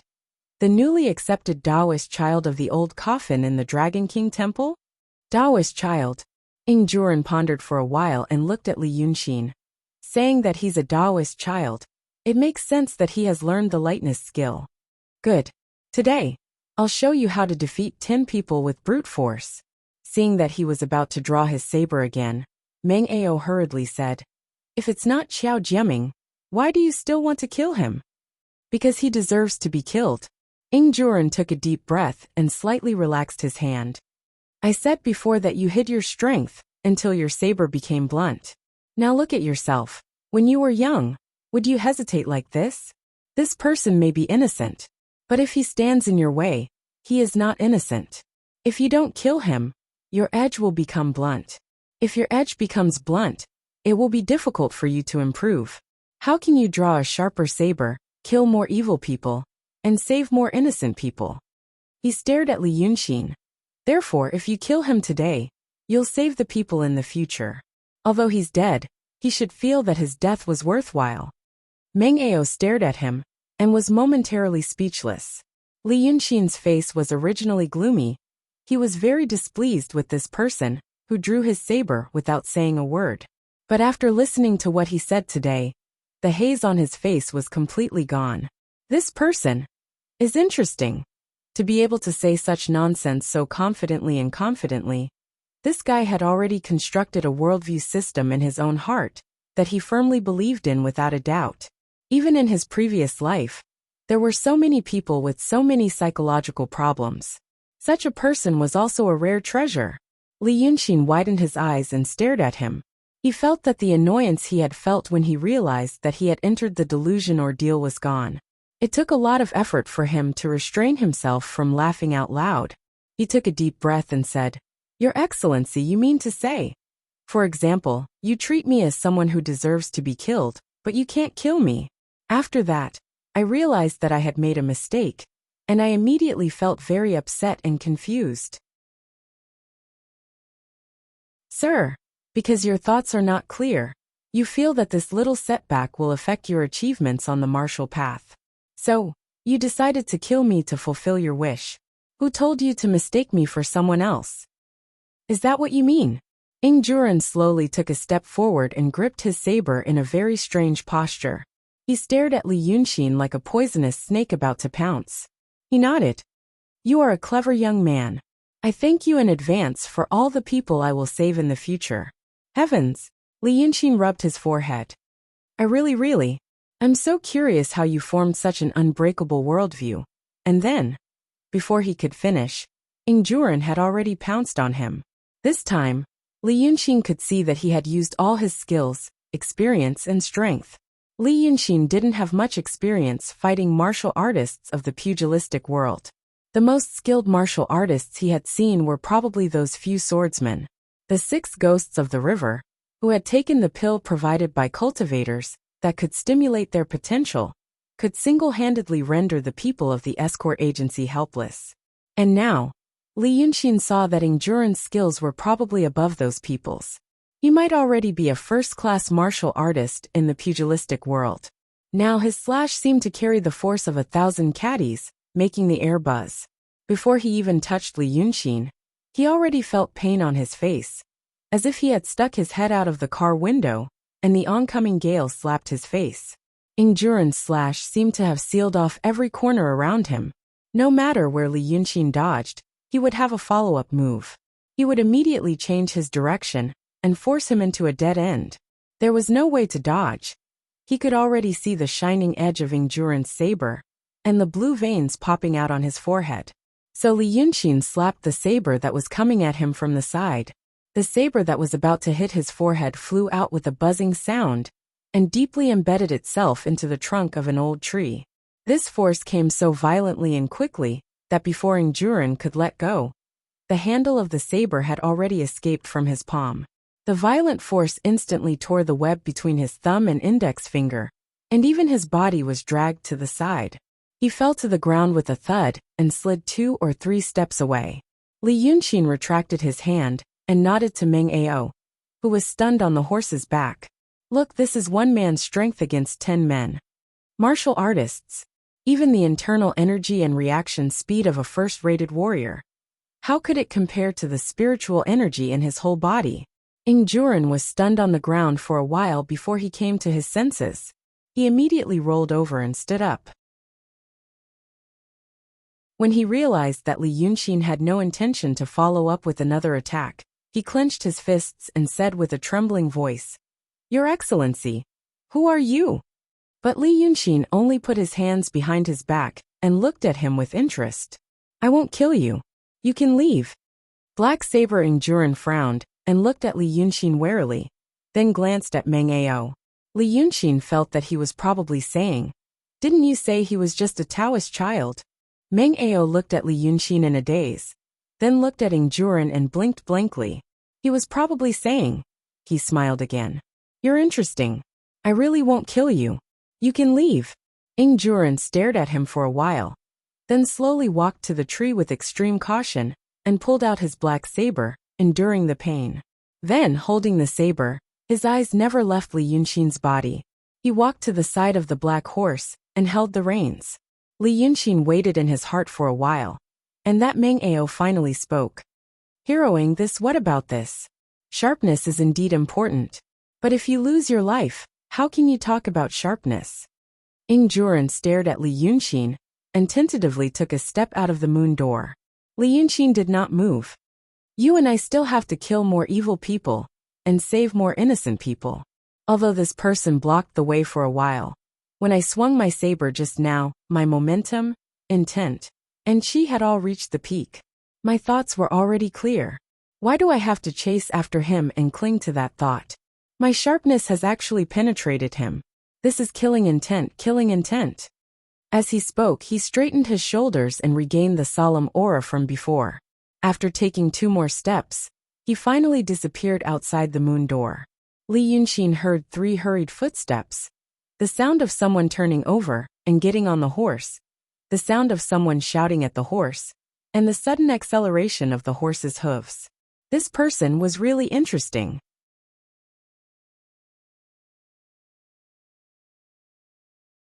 Chapter 67. After the sound of the horse's hooves faded away, Li Yunxin jumped onto a branch and looked into the distance. He saw the black horse carrying 2 people galloping along the long street. Not long after, a few fast horses came from afar. The riders were dressed like constables, so they should be following them. However, their speed was far slower than the black horse, so they should not be able to catch up. That Ing Juren already had the skills of a first-rate expert. Although he couldn't withstand a single blow from the spiritual energy that Li Yunxin had poured into his entire body, once he circulated his inner strength, rushing out of the city gates was not a problem. Meng Ao should be safe. Li Yunxin did not know why the psychopath wanted to take Meng Ao away, but it seemed that he did not mean any harm. He originally thought that the psychopath was paranoid, but it turned out that he was quite flexible. No wonder. If he was just paranoid, he probably would not have lived until now. He had let him go because of a thought, or perhaps because he wanted to have some fun. It was like scattering an interesting seed, and he wanted to see what it would grow into. He watched for a while.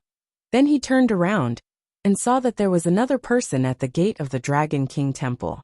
He jumped off the treetop, told the cat monster a few words, and walked out from the small door behind the Qiao family. As soon as he walked out, he smelled the unique smell of firecrackers, and the red paper was scattered all over the ground. Yin Pingji stood at the door, holding the saber on his waist, talking to a few women. There were a few idlers around, but they did not dare to talk to him, but they were reluctant to leave. They seemed to want to get close to a big shot like Inspector Yin, and maybe they could get some cheap jobs one day. Lu Laodao stood at the side and stroked his beard. The anxiety on his face was gone, and his face was glowing, as if he had temporarily forgotten about the troubles of last night. Thinking about it, the constable of the government personally came to the temple to speak, so the crime must be completely cleared.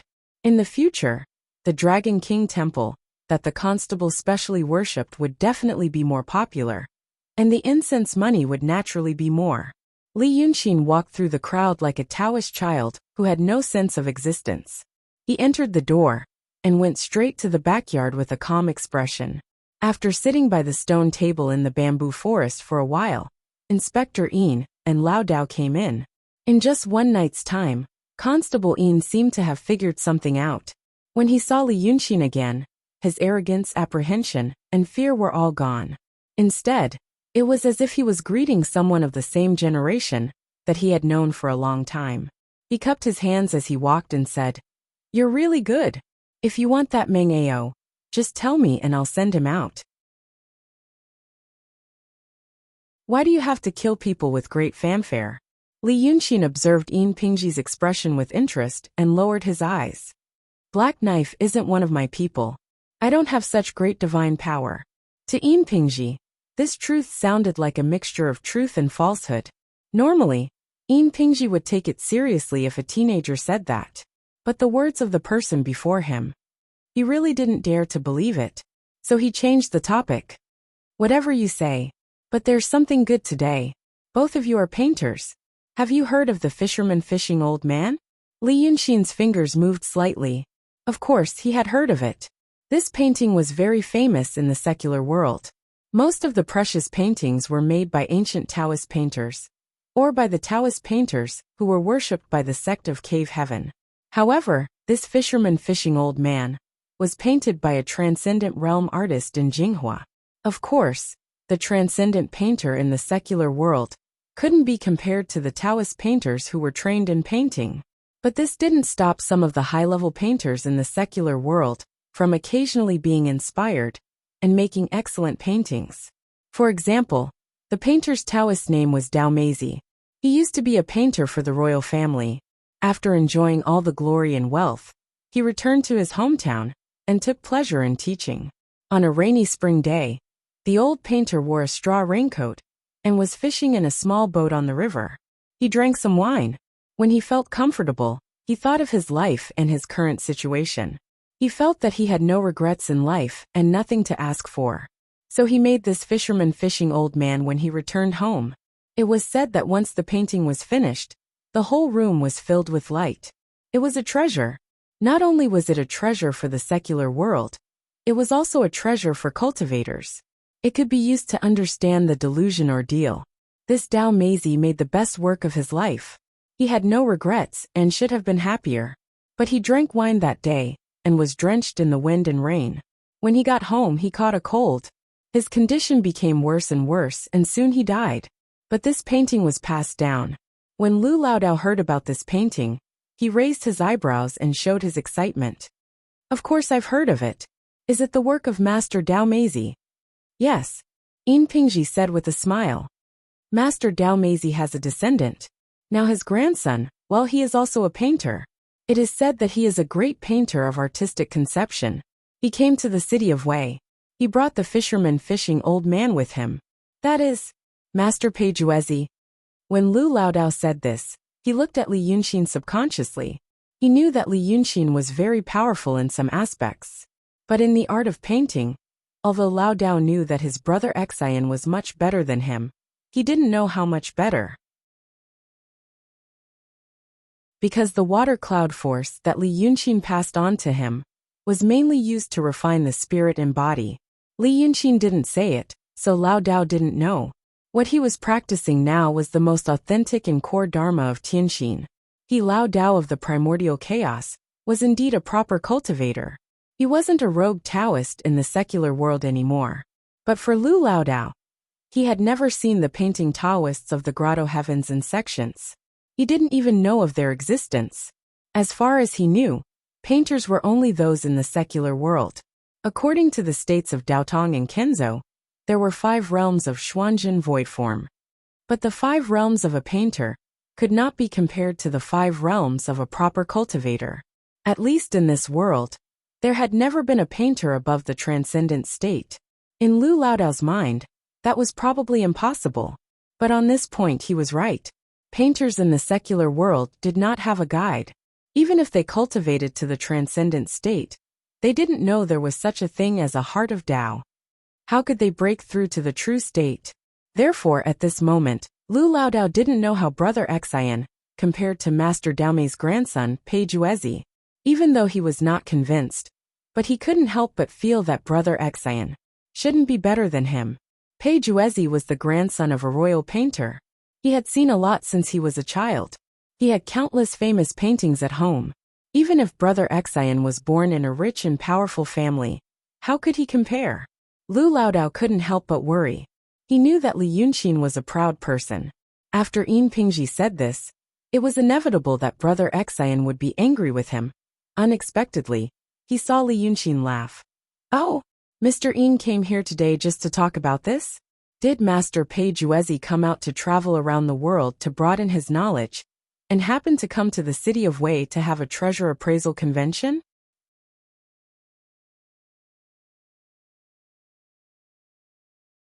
Chapter 68. That's right. Yin Pingji smiled. Master Pei Juezi learned that there are 5 painters of artistic conception in city of Wei, so he decided to stay for a few days. He invited his fellows to appreciate the fisherman fishing old man. This meeting is called Baohua meeting, which means to obtain treasures from heaven and earth. Inspector Yin's words were genteel and proper. No one knew who taught him, or if he thought it out himself. But Lu Laodao enjoyed it very much. He claimed that he was one of the 5 painters of artistic conception in city of Wei, but no one paid attention to him. He had barely touched the edge of the concept, but the other 4 had been famous for a long time, and were extremely wealthy. Now that Yin Pingji mentioned him, and even said that he might be able to attend the meeting, old Taoist Lu's heart was on tenterhooks. He really wanted to go, but he was afraid that Brother Xian would lose face, so he rejected him. But this worry soon disappeared. Li Yunqin smiled. "Can I go?" Inspector Yin frowned. "What are you talking about? I came to deliver the invitation to you too." "You are smart. I thought about it last night, and one more friend is better than one more enemy. Judging from young Master Li's temperament, you must be from an aristocratic family. I have offended you before, and I want to take this opportunity to apologize to you." These words were neither humble nor arrogant, and very sincere. Li Yunqin tilted his head and looked at him, then turned his eyes and thought for a while, then smiled. "Okay. Go. When?" Yin Pingji hurriedly took out 2 gilded red invitation cards, and put them on the stone table. "Actually, it's tomorrow. It's already been decided." Li Yunqin knew what he meant, and cupped his hands. "Thank you for the trouble. Mr. Yin is very powerful." Yin Pingji didn't know what the second sentence meant, but he knew it was a compliment. But after several interactions, he slowly got used to this person's habit. He liked to say strange things that people couldn't understand. This was really like the style of an aristocratic family. As long as they were happy, it didn't matter what others did. He smiled and said politely, "You're too kind." Then he smiled bitterly. "Now I have to go and deal with the matter that Ing Juren left behind. Goodbye. I won't see you out." After sending Inspector Yin out, Lu Laodao quickly returned, and looked at Li Yunqin without saying a word. Li Yunqin raised his eyebrows. "What's wrong? Brother Xian, if you Lu Laodao stammered, too embarrassed to say it out loud. Li Yunqin was a clever person. How could he not know what he meant? He waved his hand and said, "I wanted to go myself. Do you really think that Yin Pingji is trying to please me? That guy also wants to investigate me." However, he knew that he wouldn't be able to find anything, so he felt uneasy. How could a wily old fox like him be shaken by this king's domineering aura and bow down to him? Right now he's pretending to be weak, but at the same time, he wants to know more about me. For example, which family I'm from. If my background is really amazing, he'll be happy to kneel down and lick my boots. Right now, it's just a matter of whether I dare to go or not. It's not necessarily a plot against me. However, you're an artist, and I'm also someone close to you. If I go to that Baohua gathering, I'll definitely be involved in some kind of relationship. Once something happens, he'll take the opportunity to see if I reveal more information. That's what he's thinking. This is called an overt plot. After listening to Li Yunqin's explanation, Lu Laodao stood there with a sudden realization. Oh, so there's such a reason behind it. Aya. Brother Xian, look at things. Why are things so obvious? Then, what if you rejected him just now? Then he'll feel that my previous unyielding attitude wasn't as invulnerable as I thought. Then he'll want to find more of my weaknesses. Li Yunqin had a faint smile on his face. Pingji is also a scheming B*tch. Unfortunately, he met me. Lu Laodao let out another, oh, and blinked. But Brother Xian Laodao, I've always wanted to ask you a question. Speak. Where did you come from? Laodao continued to explain. At first, I thought you were a brilliant artist. You must be from some rich and powerful family that came out to travel. But you also taught me the method of cultivation. I can't figure it out. You're different from the people from the Shangqing Danding sect and the Lingshu sword sect in the city. Those cultivators don't seem to be human at all. Li Yunxin suddenly burst into laughter. He patted the table and pointed at Lu Laodao. Old Lu, you said I'm more human than them? Lu Laodao opened his mouth in confusion. Ah, all right. Let's not talk about this. Let's go out to eat. Then I'll think about how to play with people. The sun gradually set. The shadows of the trees in the courtyard grew longer, but the heat of the day hadn't subsided. Song Yunzi of the Shangqing Danding sect and Pun Nenzi of the Lingshu sword sect were sitting in the courtyard. If Lu Laodao saw them now, he definitely wouldn't think they were inhuman. Because the two of them were sitting in this rather exquisite courtyard. Their usual cold attitude was different, and they were whispering like ordinary people. Pun Nenzi whispered, "She's also from your Daotong. You really don't have any news about her?" Song Yunzi shook his head. She said she's from Daotong, but who is she? You and I call ourselves cultivators, but in her eyes, we might not be cultivators. She's the head disciple of the Langia Heavenly Cave. She has the opportunity to meet the sage. How would I know about such a person? After thinking for a bit, he slightly frowned. Actually, I'm wondering if she's here, because of your matter. What matter? Pun Nenzi subtly tilted his head back.